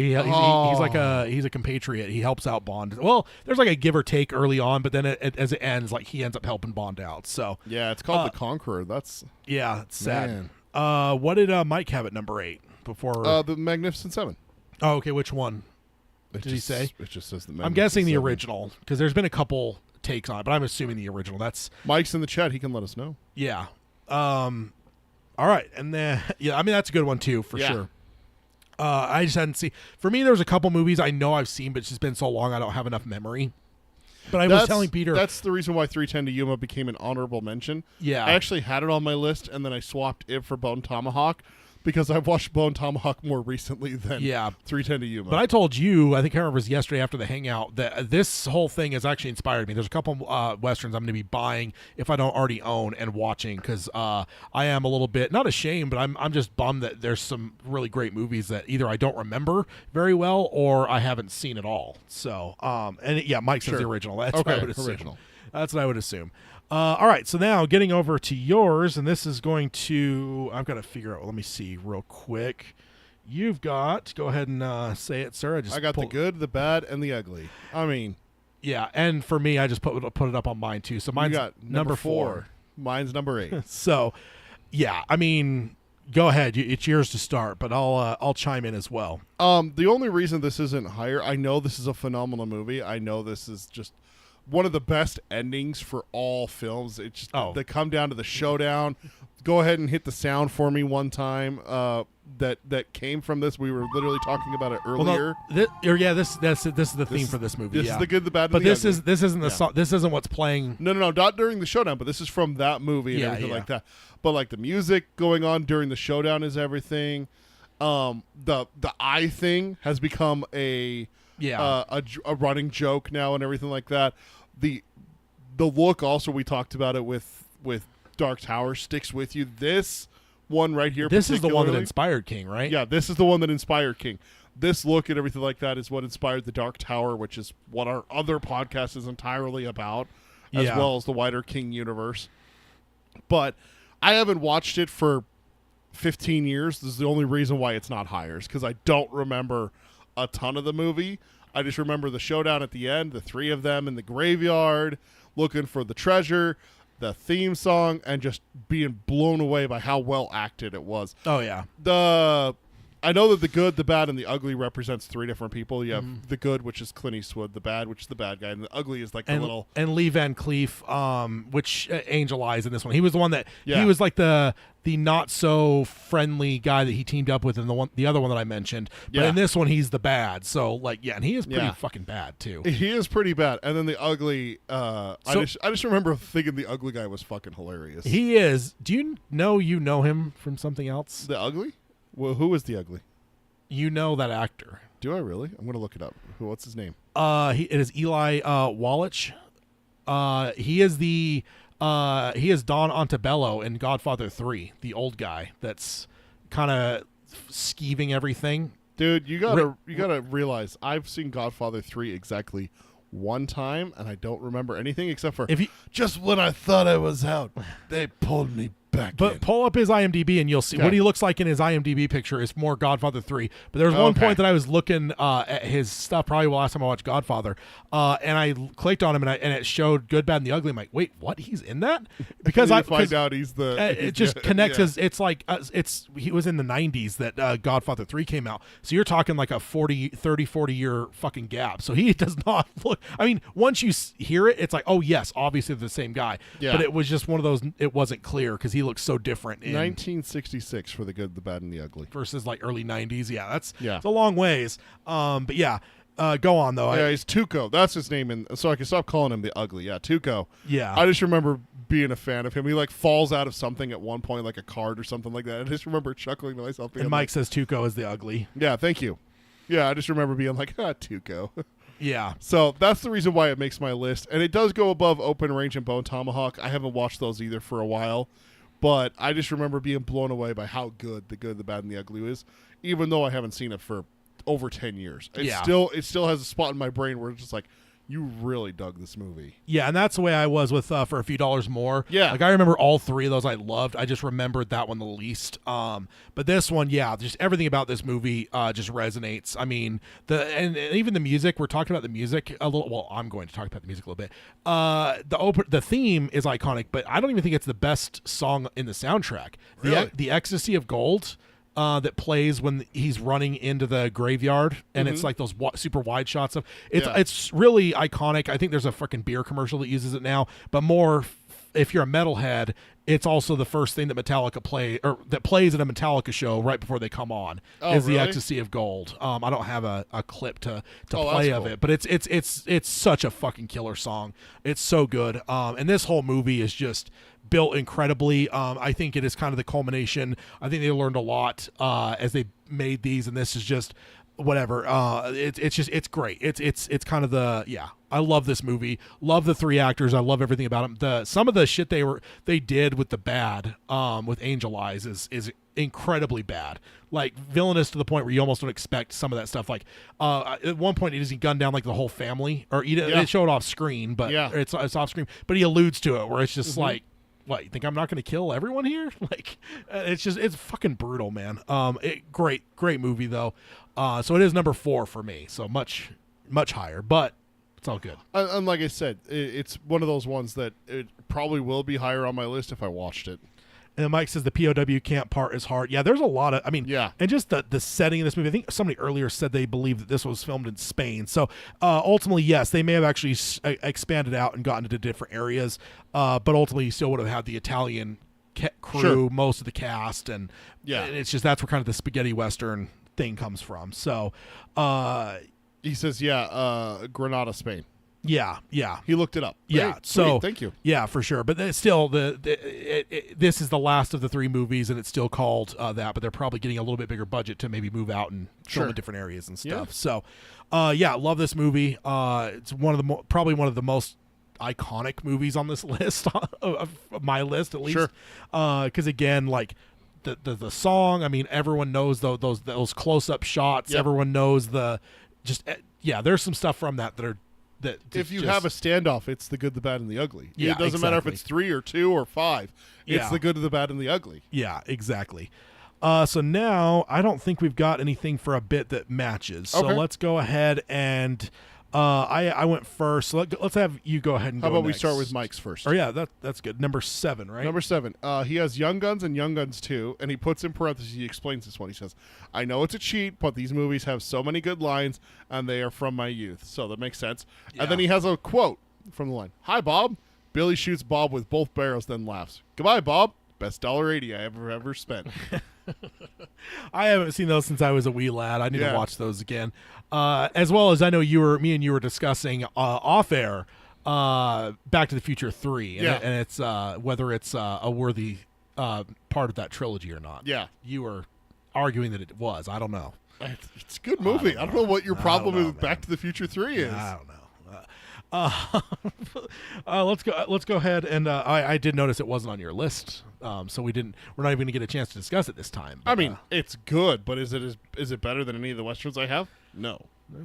In my opinion. That's the thing. It's my opinion. all right. So next up we got your number 7. Yeah, The Revenant. I wish Hayden was here to talk about some bears. That bear scene alone is that haunts me. Yeah, it's, Like, that's one of those things that, like, unfortunately, this one's not available on streaming anywhere. That's sad. Yeah. But The Revenant, Leonardo I think that was DiCaprio finally wins his Oscar. I think that was kind of an indie movie. Like, I think there was maybe some small backing behind the studio, Oh, but really? I don't think that was like this is a fucking Universal movie. Yeah. Like, I think it was kind of one of those, like, kind of got done on the down low with some independent financing, and then Yeah. like after it basically got distribution more so than whatever. So that's probably why it's not streaming anywhere. Yeah, makes sense. DiCaprio finally gets his Oscar. I mean, it's a Western. I had to ask you, like, is this a Western? And, Oh, yeah. And we had a conversation about what makes a Western What about, and everything what like about that. tauntaunting the horse? Oh, God. That's the shallow grave, the bear scene and everything like that. And then it's a revenge story. Like, are we seeing a theme here with Western movies? Oh, they're often revenge obviously, stories for I mean, sure. yeah. So, but also just like the harshness of winter, you don't see that very often in a lot of Westerns. Usually, it's hot, Yeah, hard pan and stuff like that. Yeah, when you say Western, you picture and it's A like desert, Yeah, yeah. it's desert. It's hot. It's you don't picture winter and cold. freezing and stuff like that. So it was a real nice change of pace. I remember watching it and just being blown away, not only by like the acting and stuff like that. The cinematography in this movie is unreal. Yeah, so if The shots they got. So another little sweetener to add to that. 'Kay. The claim on this movie is that they used no artificial light. Yeah. That Yeah, I remember that. Every aspect of Yeah. this movie was natural light. Yep, they which did- is unheard of. I mean, Yeah. that's insane. I know most of us use our phones out in real life and don't have like other lighting around us, Yeah. but like that for a movie, that is nuts. There's a reason that when you're watching a movie and it's a nighttime scene that you're able to see the actors. Yeah, you can It's see it, because yeah. there's lights. They're Yeah. subtly done to where it doesn't look like lights, but you're still able to see them. But yeah, DiCaprio, another unreal performance from him. He deserved Oscars before this, but this one is one of his best performances. Yeah, and this whole movie's stacked too. There's a lot of good people in this movie. Domhnall Gleeson did a really good job. Wasn't he one of the main villains? Tom Hardy, Will Oh Poitier. shit, I forgot Hardy was in it. Yeah. Yeah, isn't he the main one that he's chasing? I think so, yeah. So Because they take his son, right? yeah, I think so. Yeah, Like, he gets attacked by the bear, and they're like, oh, sorry, he's dead. And then they Yeah. take his son, Yeah. or they kill his son or something like that. I haven't seen it since it came out, but yeah, it's, I watched it once a couple years after it came out, and and it stuck with me. You'll see a theme here. I think I need to rewatch some Westerns, sir. Oh yeah, I think that's going to be one of my big takeaways as well. Seeing what we're gonna watch in the future. Absolutely. Here. So next up, if you're done, Carol says, hurry up, we're losing the sun. yeah, no kidding. Absolutely. Go ahead, sir. So my number 7 actually matches yours in a slight way. I've got The Hateful Eight. The Hateful Eight. So that's winter, cold, all Yeah. that kind of stuff. That's the second of the 3 major Kurt Russell westerns. Mm-hmm. You know what's funny is I missed this one when it came out. Yeah. I wasn't super stoked to see it for some reason. I'm very hit or miss with Tarantino. That's the reason why. Yeah, so I don't always get as hyped on his stuff, and I don't think I was like purposely went out of my way to miss it. I think it just kind of happened, and then it was like a little while later that I whatever. But basically, what I saw is that I saw someone say, or Tarantino saying that this was his tribute to The Thing. And within like, I think I had bought the movie because I wasn't in a spot where I'm like, I'm never gonna watch it. It was just like, didn't get around to it, whatever. Bought it on Blu-ray this day it came out. Once I heard that, dude, I watched it within 24 hours. I was like, The Thing? Wait, Yeah. what? And I watched, and it's fucking incredible. Is it? You've told me several times that I need to watch it, and I still haven't watched it. And it's very, very reminiscent of The Thing. It's basically he's got a bounty, and then he goes to this cabin, and most of the movie takes place in this cabin. And there's everyone like it's like The Thing. Everyone has Yeah. reasons to distrust other people. There's people dying randomly. It's such a good movie, man. It might Yeah. be one of my top outside of Pulp Fiction Tarantino films? movies. So. Wow. Because Pulp That's high Fiction, praise. Pulp Fiction will always be number one. I don't think he'll ever be able to outdo that. Sure. But this one was great and definitely Western. Okay. Love it. I do believe someone gets shot in the old balls with a shotgun. Oof. Just to prime that pump. If you want to see something pretty horrific, go ahead and watch that. The Hateful Eight. Let's look it up. I forgot to pull this up. Oh, streaming wise. It's on Netflix. Oh, sweet. And then did you do Mike 7? Yes, I did. Okay, I'm losing track here. It all right. was Young Guns and Young Guns 2. Oh, that's right. So next up, let's go year 6 because that seems like a little bit related. Okay. Number 6, I have Django Unchained. Did Django? Django, as I used to call The it. D is silent. The D is silent. This movie stuck with me. Again, DiCaprio. You can see a theme here with me. With him. And what a villain he was. Dude, man. he was a What a if there was a freaking movie villain. that he deserved an Oscar for. Oh yeah, I mean, yeah, and I don't hate the Right? Revenant. I don't hate the Revenant, but I'm always a little bit tweaked by the Revenant because I'm Yeah. like, not saying he didn't deserve an Oscar for this, but this is so far down the list of movies that I would have given him an Oscar for. I know. Like it just Like, yeah. how did he get past The Departed without an Oscar? Yeah. That's the one that really rubs me wrong. Is like, Yeah. dude, come on, The Departed. Yeah. The Departed. But Django, damn you, Django Unchained. The D is silent. The D is silent. It's Tarantino, which tells you that it's not going to be a normal movie, Yeah. and it's not. It's so much better. Yeah, Like- it is. It really is. Like if you told this movie, if you had another filmmaker try to make this movie where it's a slave who escaped, trying to go back for his wife, trying to get revenge, and getting captured, and breaking out and killing everyone, and his all that stuff that happens, it's going to be a John Wayne-esque type movie. Again, revenge. We're sensing a theme here. Yeah. And everything, and it just blew me away with it. And then the ending with Samuel L. Jackson and everything like that. I fucking loved it, dude. Yeah. Hearing the stuff about DiCaprio with like his hand Yeah. with the glass. You've Yeah. heard about Oh, that, yeah. right? Yeah. Like that's famous. Like he slams his hand down on the table, but he catches a glass, cuts his hand, and then continues with the scene while bleeding from his hand. Yeah. Like, dude, it's such a badass. Like, Yeah. such a great scene from him and everything. I haven't even talked about Jamie Foxx's performance. Yeah. He was unreal. I love and I can wear what I want. Yeah. Comes out that, like, what is it, powder blue Yeah. suit. Oh, yeah. It's Oh, yeah. so good. It's great. And then I'm forgetting the Christoph Waltz. Oh, Dude, incredible. is Incredible. unreal. Yeah, And then he's he's like a dentist, and Yeah. it's so good. Oh, yeah. That's Such a good movie. Yeah, for sure. Yeah, no, good stuff. I will say, it just barely dawned on me. I skipped a movie that I probably would have put on here Which one? because I thought it was, for some reason, it's because it was straight to streaming, and for some reason I interpreted it as a TV show.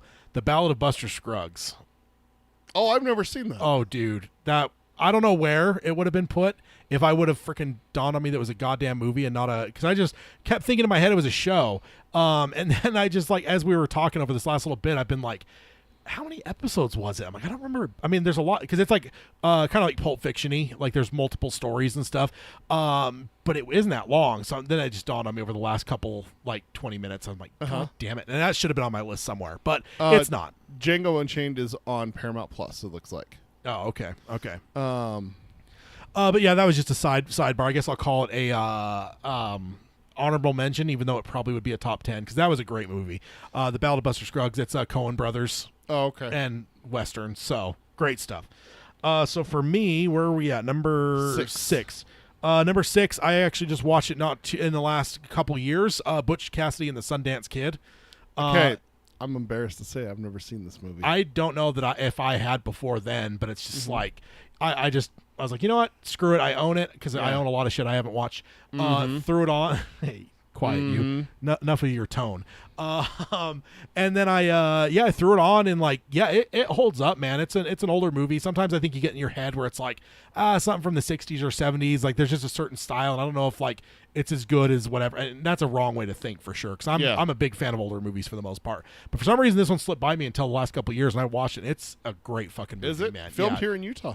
Yeah, and I mean Sundance, right? Yeah. It's a lot of that based Yeah. off of the fact that he's named that in the movie. So great movie. Really loved it. I think it's just a really dynamic movie. I enjoyed the hell out of it. I need to watch it again. There's a couple on this list where I'm like, I remember enjoying them so much, I'm going to rewatch them. And I think this one and then probably the Sergio Leone Spaghetti trilogy are the ones for sure I'm going to be watching again probably in the next couple months because I'm feeling westerns after this, man. Like, Dude, it gets you in the mood, right? It does for sure. But yeah, love Butch Cassidy. It's a great movie.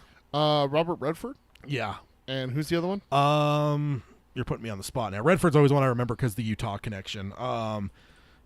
Butch, somebody in the chat's probably gonna get it before I get it on the Paul Newman. Yeah, I was thinking that, but then for some reason it sounded wrong in my head. Available on Max. Max, Yeah. yeah. So great one. Oh shit, Sam Elliott's in it. Yeah, I mean, Oh, okay. he just shows up everywhere, doesn't he? Oh, this is the one that has his ancestor in it. So there's Ted Cassidy in it. Wait, what? There's an actor named Ted Cassidy in Butch Cassidy and the Sundance Kid. Oh, yeah. Oh, I He's, see what you're saying. a descendant, yeah. not an ancestor. I said it wrong. Yeah. Descendant. Yeah. But you know, I enjoyed this movie. I need to watch it again for sure. There's a few. There's a couple that I actually realized going into this list that I haven't seen that I want to see. I might prioritize those over rewatching these ones that I haven't seen in a while. Can I recommend Open Range, please? Yeah, I mean, I'll add that to my list for sure. Yeah. So that is mine, and then let's go to your number 5. There you go. All right, my number 5 is Prey. That was great. Dude, that Just movie came out the was last couple so years. good. Straight to Hulu. Yeah. So if you want to watch it, it's on Hulu. It's, Damn shame. It That didn't should have get been a theatrical, Dude, man. if it got a theatrical, it's so good. It would have made $200 million without It's even trying. so man. good. with the legs it had on Yep. streaming. Dude, they would, and then I'm just saying that's a low end Yeah. estimate. They probably would have made $250 million if they would have just put that in fucking theaters. This isn't on your list? No, Dad, no, it is not. are you serious? I love it, but it's not on my list. You expected it, huh? Oh, man. Or are you waiting to see where it gets showed Yeah, up? I was waiting for you to put it up on yours. I can't believe. Dad. Shame. I mean, I know it's your opinion and everything like that, but dude, we've known each other for over 2 decades, and we have talked almost the entire time about how cool it would be to have Predators in a period piece. They come back to the Revolutionary War, the Civil War, the French Revolution, or medieval times, or the American West with cowboys, and you don't put it on your list when they finally do it? It's great. Dad, It is great, man. There's a lot to go here. There's a lot of things to go on the list. Yeah, that I'm actually kind of hurt, sir. This is like offensive to me only because literally I'm not kidding here. Tad and I have had conversations. and I've seen it and everything. I just Yeah. it's just when I shotgunned my list out and stuff, it just wasn't one that came to mind necessarily. So I can't but we literally have had conversations. I'm looking at the camera because I'm talking to you folks now. I've literally had a conversation with this man 4 or 5 times throughout our friendship about when the best time, maybe not specific eras, but like Well, 'cause specifically Predator a specific time. Predator 2, they show the ship and they have all the stuff from Yep. historic things. He gives them the gun from like the 1800s. Yep. So that's where it ultimately springs from, is the idea of, okay, Predators have been coming for centuries. So yeah, when's the best time? Like, do you want to see Yeah. like the Predators versus the Roman Legion, or Yeah, we talked about like maybe like Genghis Khan or like like the medieval. Imagine a medieval battle where like a certain group of like 10 guys get separated away from it, and all they have is swords and shields and stuff like that, and then they start getting hunted by a predator and stuff like that. Yeah. My wife pops into the chat. This constitutes as a Western? I love this movie. Absolutely constitutes as a Western. It's a Western / sci-fi, but Yeah. it's still a Western. It's set in the Old West. I mean, it's Yeah. Native Americans and everything like that. Yeah. Great too. The Crow? Are they... I don't remember. Do you remember what tribe they were? I should, because that was a big part of the marketing. They kept talking about it. Yeah. Comanche. Comanche. Right? Yeah, Comanche warriors. Yeah, and Yeah. everything like that. Yeah. And they just get decimated by the Predator and everything like that. It's so good. But then you also have like French trappers are there and everything like that. Absolutely a Western. Yeah, oh yeah, for sure. No question at all. It is disheartening to me, sir. This didn't even get an honorable mention from you. Like not even like really?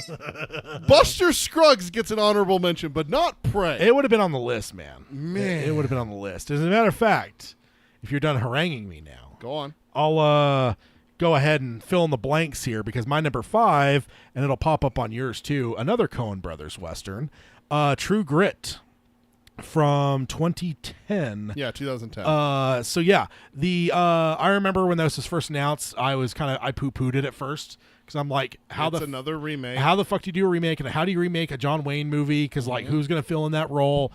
I don't think I knew it was the Coen Brothers at first. When I heard it was Coen Brothers, I'm like, okay, I'll be there for it. I have my apprehensions, but I'll be there for it.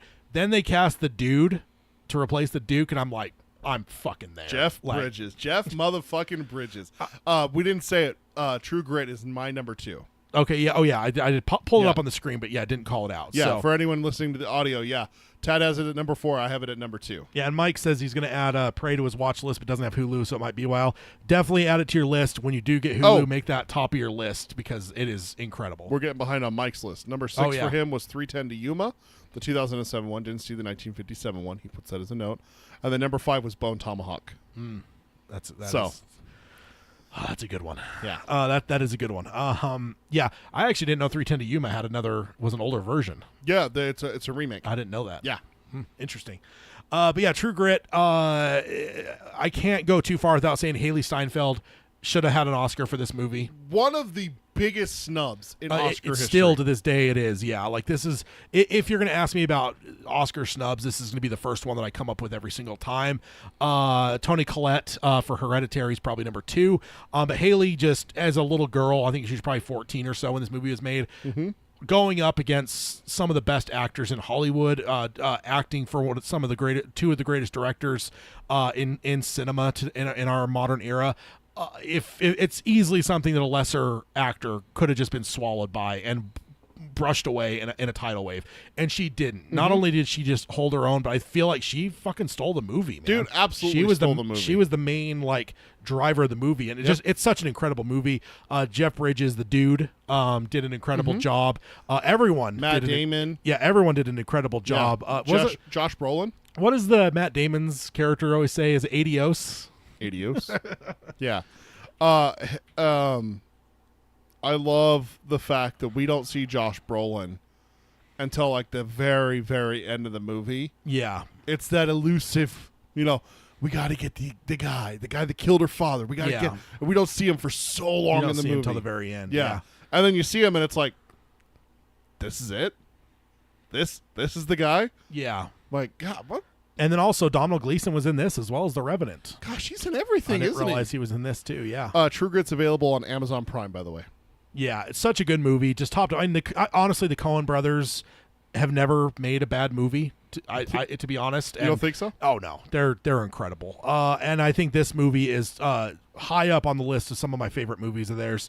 To this day, when I play Red Dead or something and I'm driving my horse really hard, I think of that last scene. Or not the last scene, but the scene where he's driving his horse basically to death to try to save her because she got bit by the rattlesnake. Yep. There's that one shot, and I'm getting chills thinking about it, where you see him riding that horse hard. It's a side shot, and you can see the fucking the massive yeah, fucking like sky, the galaxy of sky. Just incredible stuff, man. Some of the shots in this movie are just masterful.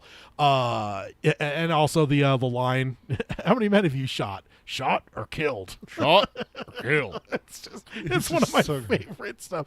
Let us keep it to killed so we can have a manageable list. Yeah. It's great. The Coens, they could do no wrong to me. Oh, it's so good. Well, my wife says this movie was so good. I've never seen a real Western until Peter showed me this one. Good first choice, I believe. Oh yeah, for sure. Absolutely. Yeah, so definitely a good high up one for me. We're getting to the top 5 now, so good stuff.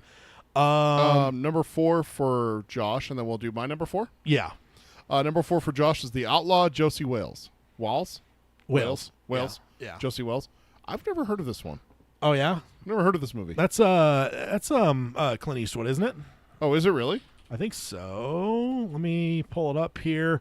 I think that's one I've seen. 1976 stars Clint Eastwood. Yeah, I think I've seen this one, but it's been so long that I didn't want to. There's a couple of them with Clint Eastwood that I've seen, but it's been so long that I didn't, without time to rewatch. If I would have, like, if this would have been like, hey, we had a month to prep for this, I probably would have gone and hit some of these that are so vague in my memory. Yeah. Same with like, Hang 'em High, another Clint Eastwood one. Like, I own it. I'm sure I've watched it, but What? it's been so long. Are we talking Halo now?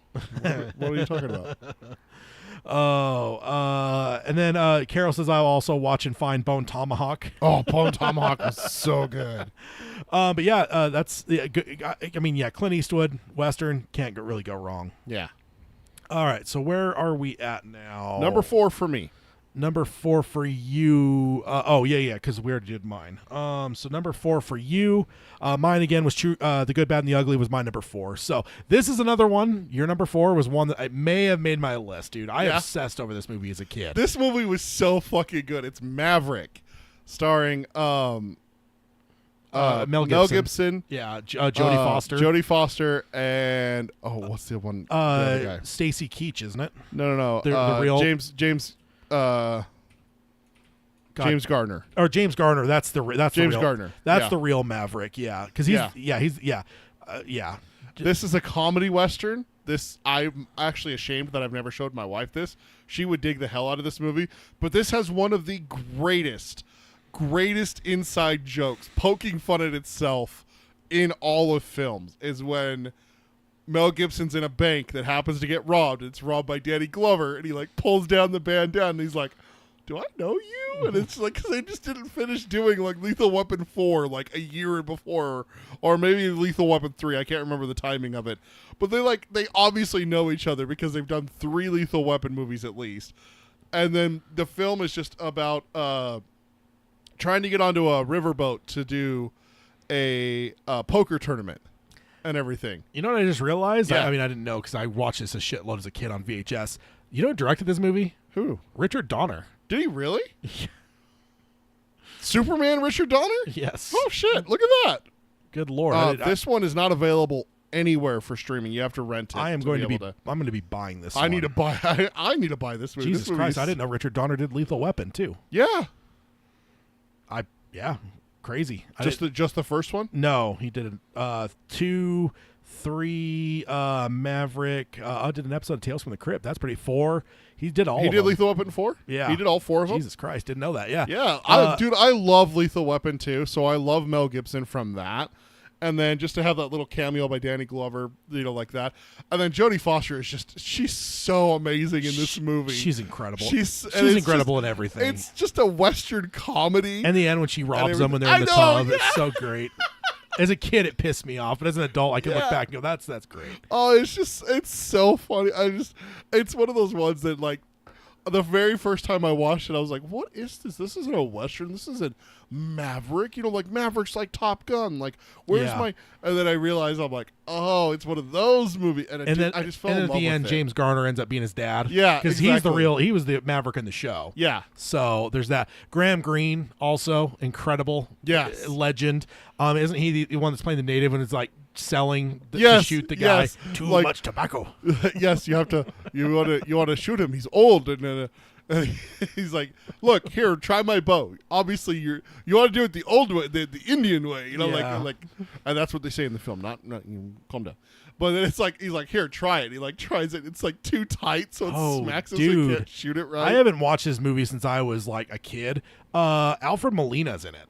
Oh, freaking Doc Ock! Yeah, he's Angel, and I could Oh, see it now. okay. Now that I could picture it, because he has those really intense eyes in that movie, where he's Isn't, just like he like. Is it Donald Sutherland in this? I don't remember that. Oh, I thought he was. I'm thinking of a different movie then. But this is a great movie, though. Definitely one that if I had read your list before I did my list, I probably would have added it. Because so It's so good. You slipped a few. It's so there, good. so. I love Maverick. Yeah, it's a great one. So next up, let me go to my number 3. I'm Yes, losing track. number here. 3, sir. So number 3 for me is A Fistful of Dollars. the third, so I have all three of the Yeah. trilogy. This one for me is my favorite. This is the one where he kind of plays both sides against each other in the town. Yeah. It's ultimately a remake. I think that there's one of these movies that Kurosawa actually sued the American company and basically got royalties off of the Western because it was literally such a rip off of his samurai movie. Okay. And I think it may have been this one because this was Yojimbo, was the Japanese samurai movie, and that is my favorite, probably my favorite one of Kurosawa's movies. And this is for the same reason I love this Fistful of Dollars. Is my favorite of the spaghetti Western trilogies because I love just that idea. You roll into town. You know, you're playing one side against the other. It feels like almost a heist movie before heist movies were like as big of a thing because you see it all playing out and it's just so satisfying. Yeah. It's just to watch it all happen. It's great. I love this movie. I adore it. It is my favorite of the three, which is hard. Good, Bad, and the Ugly is just below it. But that was a tough choice, but it ultimately ended up being this one as my favorite. So, A Fistful of Dollars came out in 1964 and is available on Tubi. Apparently, Tubi has some westerns, dude. yeah, that All right. sounds about right. All right. Number 3 for Mike is Dances with Wolves. And that's another one that I forgot. I think I was looking at some stuff during this episode. It was one of those like you may also like, and I saw Dance with Wolves. I'm like, fuck, I should have thought of that one. I got Dances with Wolves on my list, but I eliminated it pretty early. I saw it once as a kid and didn't like it. I think I need to rewatch it as an adult to understand the themes and stuff like that with it. Yeah. Because that's an adult movie. Yeah. Oh yeah. I mean, of course, if I want to watch it also, I could just go watch Avatar. oh. Isn't that the whole point of Avatar? Is just remaking Dances with Wolves with aliens? No. Oh, okay. My bad. All right. So what do we got left here? We got my number 3. So now we're getting into the realm So of I have my number 2 revealed. I need my number 1, my number 3, and you need your number 1 and number 2. Okay. So this is your number 3 and it is my number 1.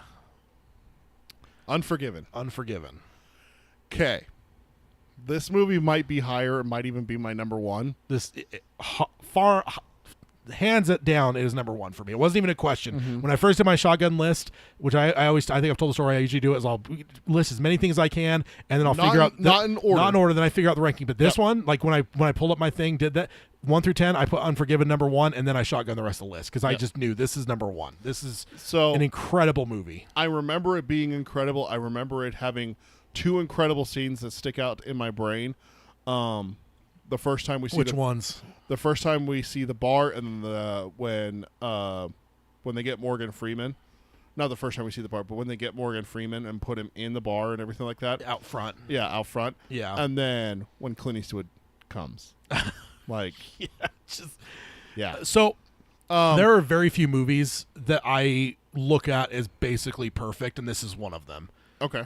And like there's an element of like there's movies I adore, but there's like when I say like perfection, I mean like when you look at it and you break it down, like there's no wasted ounce of fat in the movie. It is fucking tight. It is perfect. Die Hard's another one. There are just these certain movies that when you break them down and just analyze them, they're absolutely fucking perfect. Like you couldn't like there's not like a spot where it's this scene could have been shorter or whatever. No, it's just every fucking thing. Oh, it would have been better if they had done this. No, it's and Unforgiven's one of those kind of movies. It's absolutely fucking perfect. Clint Eastwood got the script in the 80s, I think. Wanted to star in it, but knew he wasn't old enough yet, so he put it in a fucking drawer, and it sat in a drawer for like, well, maybe it was even earlier than that, because I feel like I always heard the story that was like sat in a drawer for like 10, 15, even maybe close to 20 years before they finally made the movie. Yeah. So, because he just knew I needed to age up to get into the realm of making this movie. Yeah. I remember Morgan Freeman blowing me away. I remember Clint Eastwood being amazing. And then it's Ed Harris is the other guy that's in it. No. Gene Hackman. Yeah, Gene Hackman. Those two, Misfire. I don't know why I mix those two up so much. But the reason why Unforgiven is at 3 for me, below True Grit and then my number 1, is simply because I've only seen it once. I'm ashamed to say that. I loved it. I loved every second of it. Like you said. If you haven't seen it in a while, I would recommend it, man, because it is just fucking perfect. And like just so I also want to mention the Schofield kid. Loved him. He had this like all this like shit talking and stuff, but then he couldn't shoot because he couldn't see. And then when it came down to it, when they finally did shoot, like he kind of like Tombstone gets that too, where the person kind of wants to do something, but then once they do it, after being told countless times, like, you don't want to do this, like, this is not a good thing, then they realize it, and he admits, like, no, and he gives it all up, right? I love all that. That last scene in the bar is just fucking incredible. Like, the whole movie building up, and this is where that's like the perfection, because it's the setup payoff stuff. Like, he refuses to drink, and he's got all this like reputation of, you kill women and children, you are just a fucking terrible person, and you get the sense from Morgan Freeman that, like, it's because he drank that led him to all that. So throughout the whole movie, he always turns drinks down until that last fucking 20, and I'm getting chills. That last 20-30 minutes of the movie, he starts to fucking drink, and it's like, you're about to see. Here it comes. You built the whole movie. It's kind of like Hannibal Lecter in the first 10 minutes. They build him up in the first 10 minutes of Silence of the Lambs, where by the time you get there, you're hyped to fuck. Yep. This is like 2 hours of hyping him up of who he used to be, his old self. Yep. And then that last 30 minutes or so, you just let it fucking loose. And it's like the man that you've been told about for 2 hours is now about to fucking show up. Here we go. Yeah, it's just, this movie's incredible. It is. It's top to bottom. I mean, Morgan Freeman is incredible, but Clint Eastwood's, this may be his best role he's ever done, in my opinion. Over Gran Torino. Yeah, this is great, and he directed it as well. Gene Hackman does an incredible job playing just the kind of the asshole boss of the town or whatever. Incredible movie. I can't say enough about how much I love this movie. It's available on Max. Sweet. Yeah. I'm losing out on the chat. It's Mike and Carol talking. Okay, Yeah. cool. They're reminiscing about watching stuff. Okay, anything else you wanted to say about Unforgiven? I said it all, man. And it is an unreal movie. It's an experience and everything like that. It's honestly one I've thought about showing my wife as well, talking about exposing her to Westerns. She mentioned it earlier in the chat. Yeah. But this is one that I'm saving. Dude, the bartender Yeah. calls him out, shoots him. Yeah. You just killed another man. Well, he should have thought about that before he decorated his bar with my friend. Yep, Like, exactly. Jesus Christ, dude. Yeah. It's so good. It is so fucking good. Yeah. Incredible. My number one for sure. So I'm glad to see it was higher on your list too, because that going into it knowing that we were going to like reveal later ones, I'm like, I really hope Peter doesn't have like Unforgiven at like 10. Yeah. That would have like, not that I would like poo-poo that you were there. It just would have revealed my number one like right off the fucking bat. That would have been a bummer. Yeah. All right. So what do we got left? My number one and your number two. And then let's do the rest of Josh's list before we dive into it. Yeah. Because this is the last movie for us. So he has his number two is Unforgiven, and then his number one is The Good, the Bad, and the Ugly. Okay. Yeah. So Good stuff. two movies we've already talked about and explained and everything like that. I do have a question for Mike. He doesn't have my number one and your number two on his list. Mike. It's funny to me too that Mike. It's funny to me though that you are assuming what my number two is. Don't you dare. Look at your face. It's incredible. If it's not on your list, we're not friends anymore. It is. Okay. But I'm just Dude. saying, you were assuming a lot there, and you had no way of knowing. I love that I just threw you into that spiral. there Dude, for a if you did second. not have Tombstone on your top 10 Western films, I literally would hang up my headphones and walk out of this office. You threaten that a lot. This show would be over right now. If you were telling me that you did a top 10 Westerns and don't have Tombstone on your list, the amount of times we've quoted this movie to each other. Yeah. And just joked about it and everything like that. And then the fact that, that's not funny, Tad. That's, I can't believe that. And I wasn't even saying that to torment you. I was mostly saying it because you were just assuming that you knew what it was. So I just wanted to. I honestly was wondering which. I knew it was one of the three, Tombstone, Unforgiven, or True Grit. I figured one of those would be your top movie.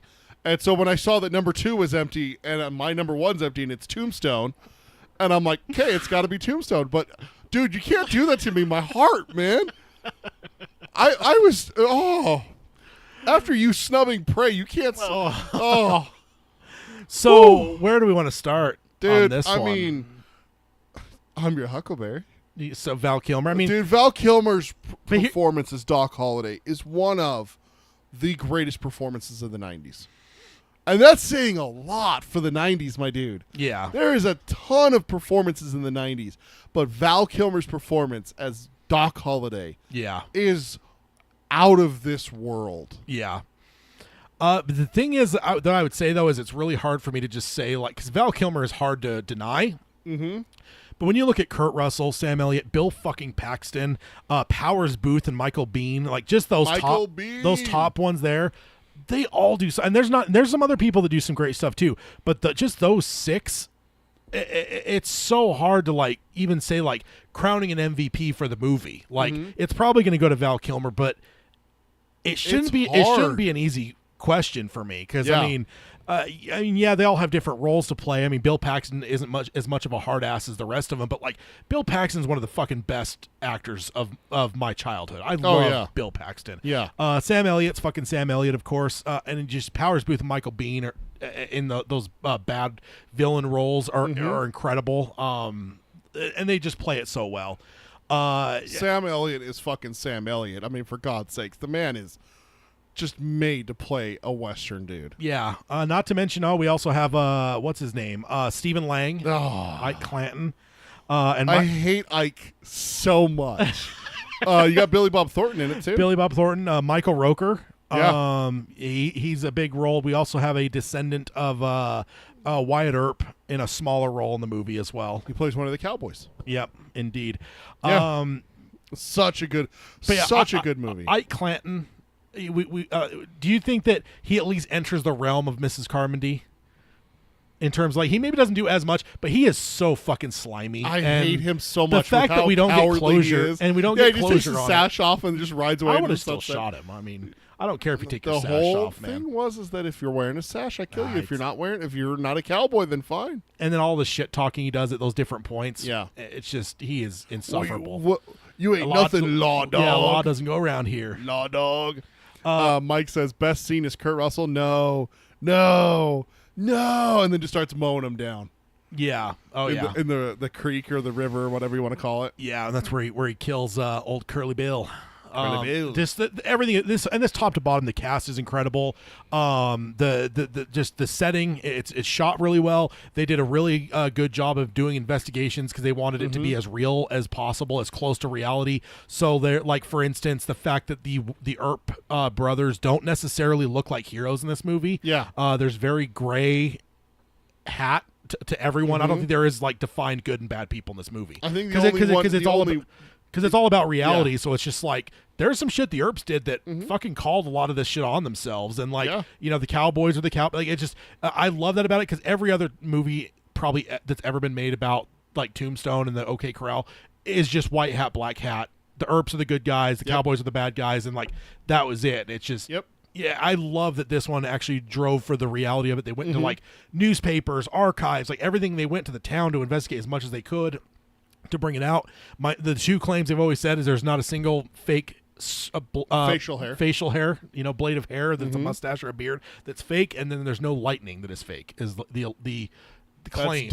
That's desert lightning right there. Everything in the movie is legitimate lightning that happened when they were filming. So, yeah, it's funny to me too because I just saw a video not too long ago with Michael Biehn being interviewed on a podcast talking about Tombstone, and specifically the director, because this is an interesting one because apparently George Cosmatos is the director, but there's always been urban legends that Kurt Russell directed the movie, and in this video that Michael Biehn had, he was like, no, Kurt didn't direct it. He's like, it was more of just a team effort. Everyone just kind of did their thing. And they're like, well, what about George Cosmatos? He's like, I only spoke like 4 words to the guy or 5 words to the guy the whole time we did the movie.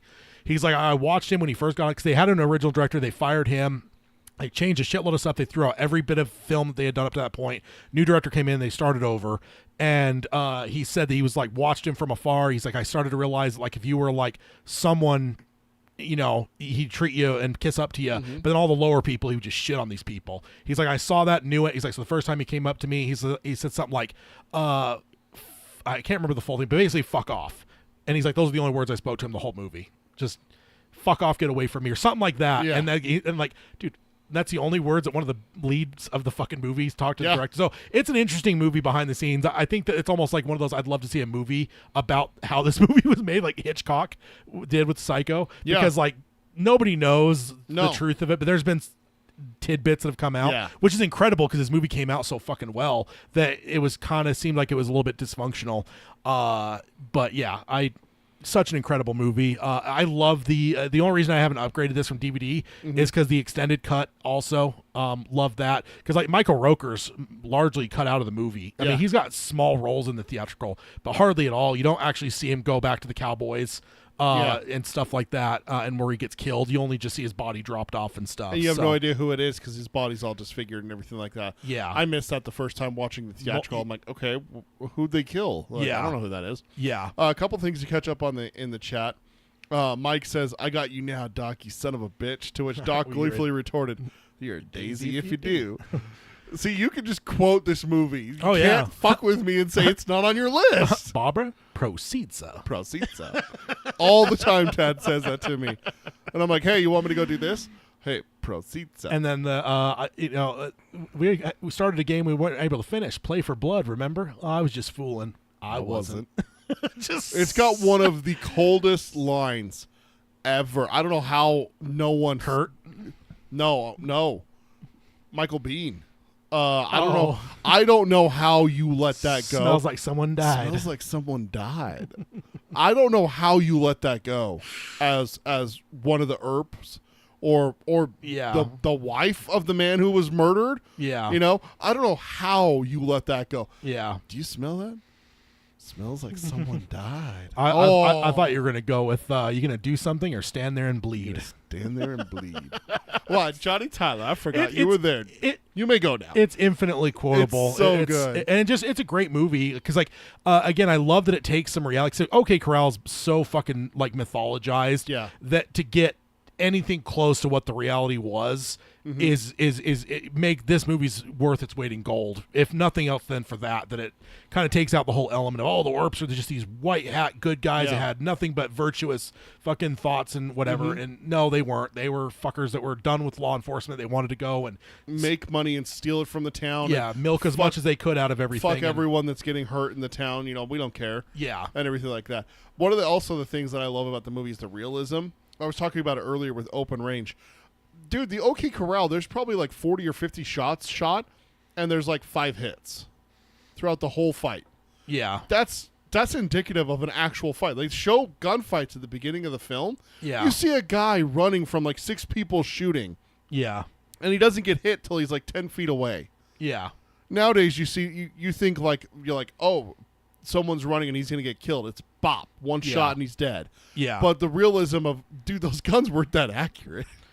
Like some of those revolvers just, especially if they're not, taken care of, and a lot of them didn't take care Yeah. of their guns, and stuff like that. But the realism there and everything like that, it's just like, yeah. I got to admit, some of the stuff is just so humorous. Like the Michael Biehn doing the twirling with his pistol, Yeah. and then Val Kilmer does Yeah. the cup. Or Thomas Hayden Church. Oh, the drunk piano player. You're so drunk, you probably can't hit anything. You could probably see in doubles right now. I have two guns. One for each of you. It's just incredible. Yeah, I mean, ultimately, yeah, Doc is hard to deny. But dude, this, like I said, like this top to bottom, this cast is incredible. But those top 6 though for me: Kurt Russell, Val Kilmer, Sam Elliott, Bill Paxton, Powers Booth, and Michael Biehn. Incredible. Because dude, Powers Booth as Curly Bill, Yeah. he can't be understated. I feel like some people sometimes you'll lose him, and he just passed away not too long ago in the last couple of years. Oh. But like he was such a fucking powerful character in that. Oh yeah, he was amazing. Oh, that was the other part of the realism thing too. Is that everyone always thinks of like sepia tone shit. Oh, all cowboys wore grays and browns, and that's it. wearing No, bright they wore reds. bright colors, but all the pictures we have are black and white. So we Yeah. just assume it. Like the fact that they were like, no, like Curly Bill's gonna have fucking a full royal flush on his goddamn boots. He's gonna wear a bright red fucking Yeah. shirt. Like to this day, when I play Red Dead, I wear a bright red shirt. Guess why? Because Curly Bill. Curly Bill. Like he's incredible. So love it.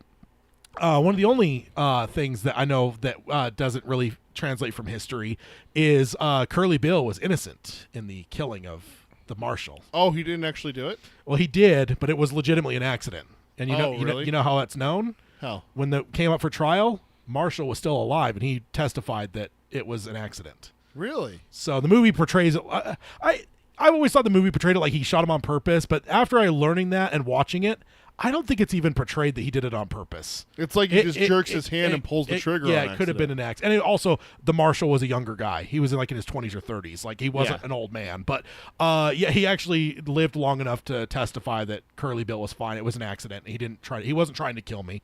So And then died. and then died. Yeah. So Shit. It's just one of my favorite little trivia notes of That's the interesting. reality of it all. I don't know if I said this, but Tombstone is available on Paramount Plus. Oh, and highly recommend anyone. Highly Just recommend. If you've never seen it or if you haven't seen it in a while, it's worth a watch. Absolutely incredible top to bottom. Carol asks, have you all watched the Val Kilmer documentary / autobiography? It is wonderful. I need to watch it still. I'm a little bit heartbroken by all of it because all the struggles he's gone through. I need to watch it though because I really do love Val Kilmer. He's an so incredible. nice to see him in Top Gun Maverick. Oh yeah, he's incredible, and he's one of my favorites. It's just dude, I'm not going to go too far, but the Heat. Oh yeah, One of my favorite parts in one of my favorite movies is him in Heat. Yeah, So he's amazing. This is great though. This is so no massive surprises. I gave you a little bit of a heart palpitation. Dude, the surprise is fucking Prey being not even an honorable mention, man. I really did think. You didn't forget it. You just Dad. I thought about it, but no. Dad. And it's good.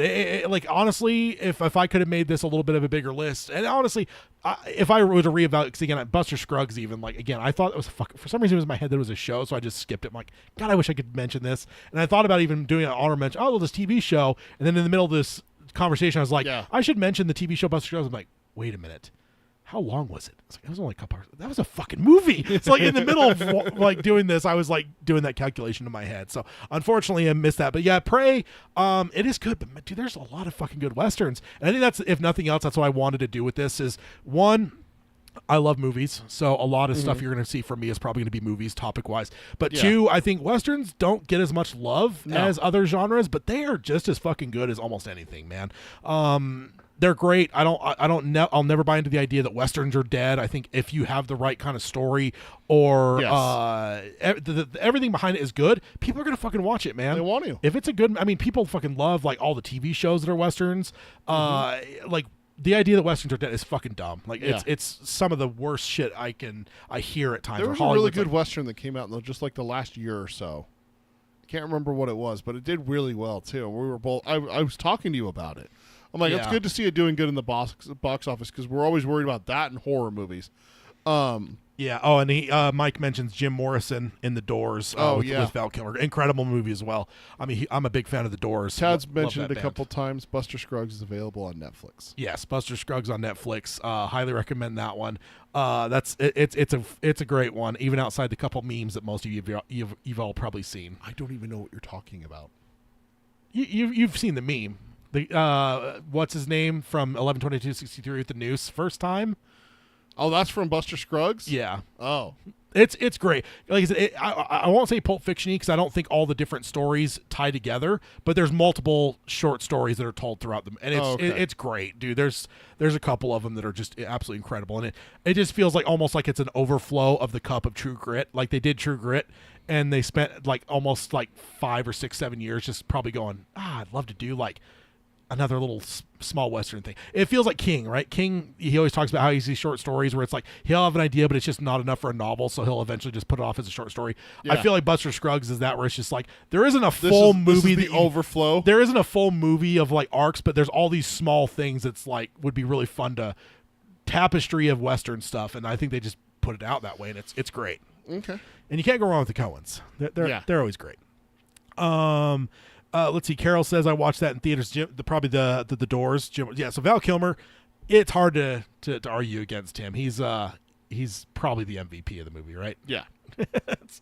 For me, he is. Yeah. He gets my vote. Yeah, he probably is. And honestly, he's probably the first thing mentioned when most people talk about the movie too. Yeah. If somebody brings up to you, you mentioned Tombstone, somebody's first thing they're probably going to say to you is, "Oh yeah, Val Kilmer, man," or Doc Holliday, or they're gonna quote one of his fucking lines. Yeah. You know what pisses me off though? I hear it so often. I'll be your Huckleberry. I've heard people say that so many times, and I'm just like, that's not the line. I'm a Huckleberry. And it's a simple line too. It is. Like, It's 3 words. but I've heard that from like probably 4 or 5 different people, where they'll quote it that way, and I'm just like, just twitch a little bit because I'm not gonna correct them. I don't care that much, but like it does make me like twitch a little bit. But yeah, that is the main topic. So let's go ahead and let me get all the lists off the screen there. We don't have any closing arguments. Let's go ahead and hit the email stuff. So if you want to email us, you can do that. If you want to maybe give me some congratulations for giving Peter heart palpitations on the show here, or if you want to give us feedback on our lists, you can do that. Send it to us at peter@geekeryabides.com or tad@geekeryabides.com. Tad is The TADD. lists are still up. Oh, god damn the other screen. If I could find a way to, I wonder if it lets me invert. Like put the one that's actually on the screen on the left and then the one that's on deck on the right. If they did that, it'd be easier. Gotcha. It's just, yeah, I've got a big screen here. And there's a lot of stuff. So yes, now we're off there. So if you want to email either of us, you could do that, Peter or Tad@geekeryabides.com. And then we don't need a full-on drum roll, but what do we have for next week or next episode? On episode 10, we're hitting our decade. Decade sounds wrong. It may sound like 10 years. Our 10. We're into double digits. Double digits. In a fortnight from now. Star Wars.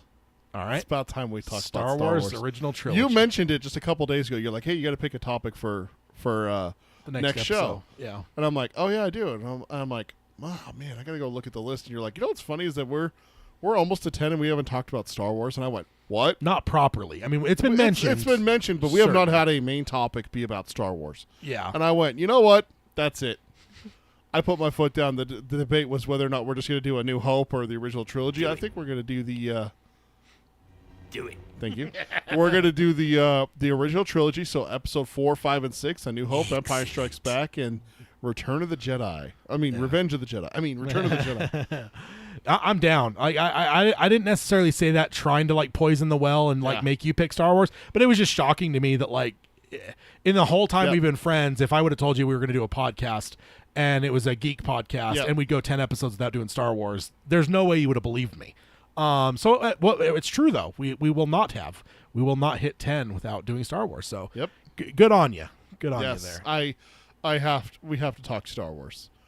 And so it's going to be fun. We're just going to go through the 3 movies, and I'm going to come up with a couple topics for each one. Some questions and stuff. Yeah. We're also going to settle an age-old debate.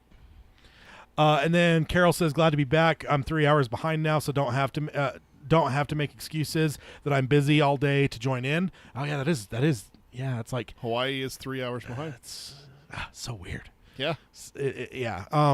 I don't know. I guess we have a lot that we're dealing with time zones. We got people Yeah. in Australia, people in the UK and Europe. Yep. So yeah, we got time zone people all over the place. It's great. For sure. Not to mention just the continental United States. It's a 4 time zones it's a- here. it's a lot. 3 or 4 time zones, yeah. Yeah, continental is 3, right? 4. Eastern, Central, I guess Mountain and Pacific. Yeah. Mountain and Pacific, Yeah. Eastern and Central. Yeah, that's true. That's true. Yeah, but we're and Carol, we have to talk Star Wars. Quoting from Peter. No, it's true. And like I said, I was surprised it hadn't happened up to this point, but I think that there was a couple new release things that happened. A few comic. So you talked a lot of comics too. Yes. Really heavy on the comic side. Star Wars. Outside of like our DNA episode, that's probably the most Star Wars we've talked up to this point. So And I mean, without tangents being yeah, counted. absolutely. But we have to talk Star Wars, so that's definitely going to be our next episode. That's fucking Obi-Wan Kenobi. I'm taking that button away. I wonder if I could program it to like limit you. You can do it twice an episode. That's twice. Thank you. and the last show. That's twice this episode. Thank you. I get twice per episode. But yeah, no, we're excited. I think hopefully this is starting to feel like it's jiving together a little bit more, getting our footing a little bit as a show. I'm definitely digging it. So yeah, we'll be moving forward with episodes 10 and on as we Let's go see Boogeyman. through 2024. It will be in December. So Yeah. good stuff. We will sign off and we'll be back in a fortnight. Love what you love. Don't let anyone look down on you. Never say guilty pleasure because that's bullshit. Because if you have pleasure in something, media, fucking own it, love it. Hell yeah. Who the hell cares? gotta Yeah, say it. see you guys in a couple weeks. You got to say it. let it fly. Oh yeah, let your geek flags fly high. That's a hard one to say. It's like it's a tongue twister. At some point, that's gonna screw up on me. I just know it. Yeah, you guys are awesome. See you guys in 2 weeks. Bye, everyone. See ya.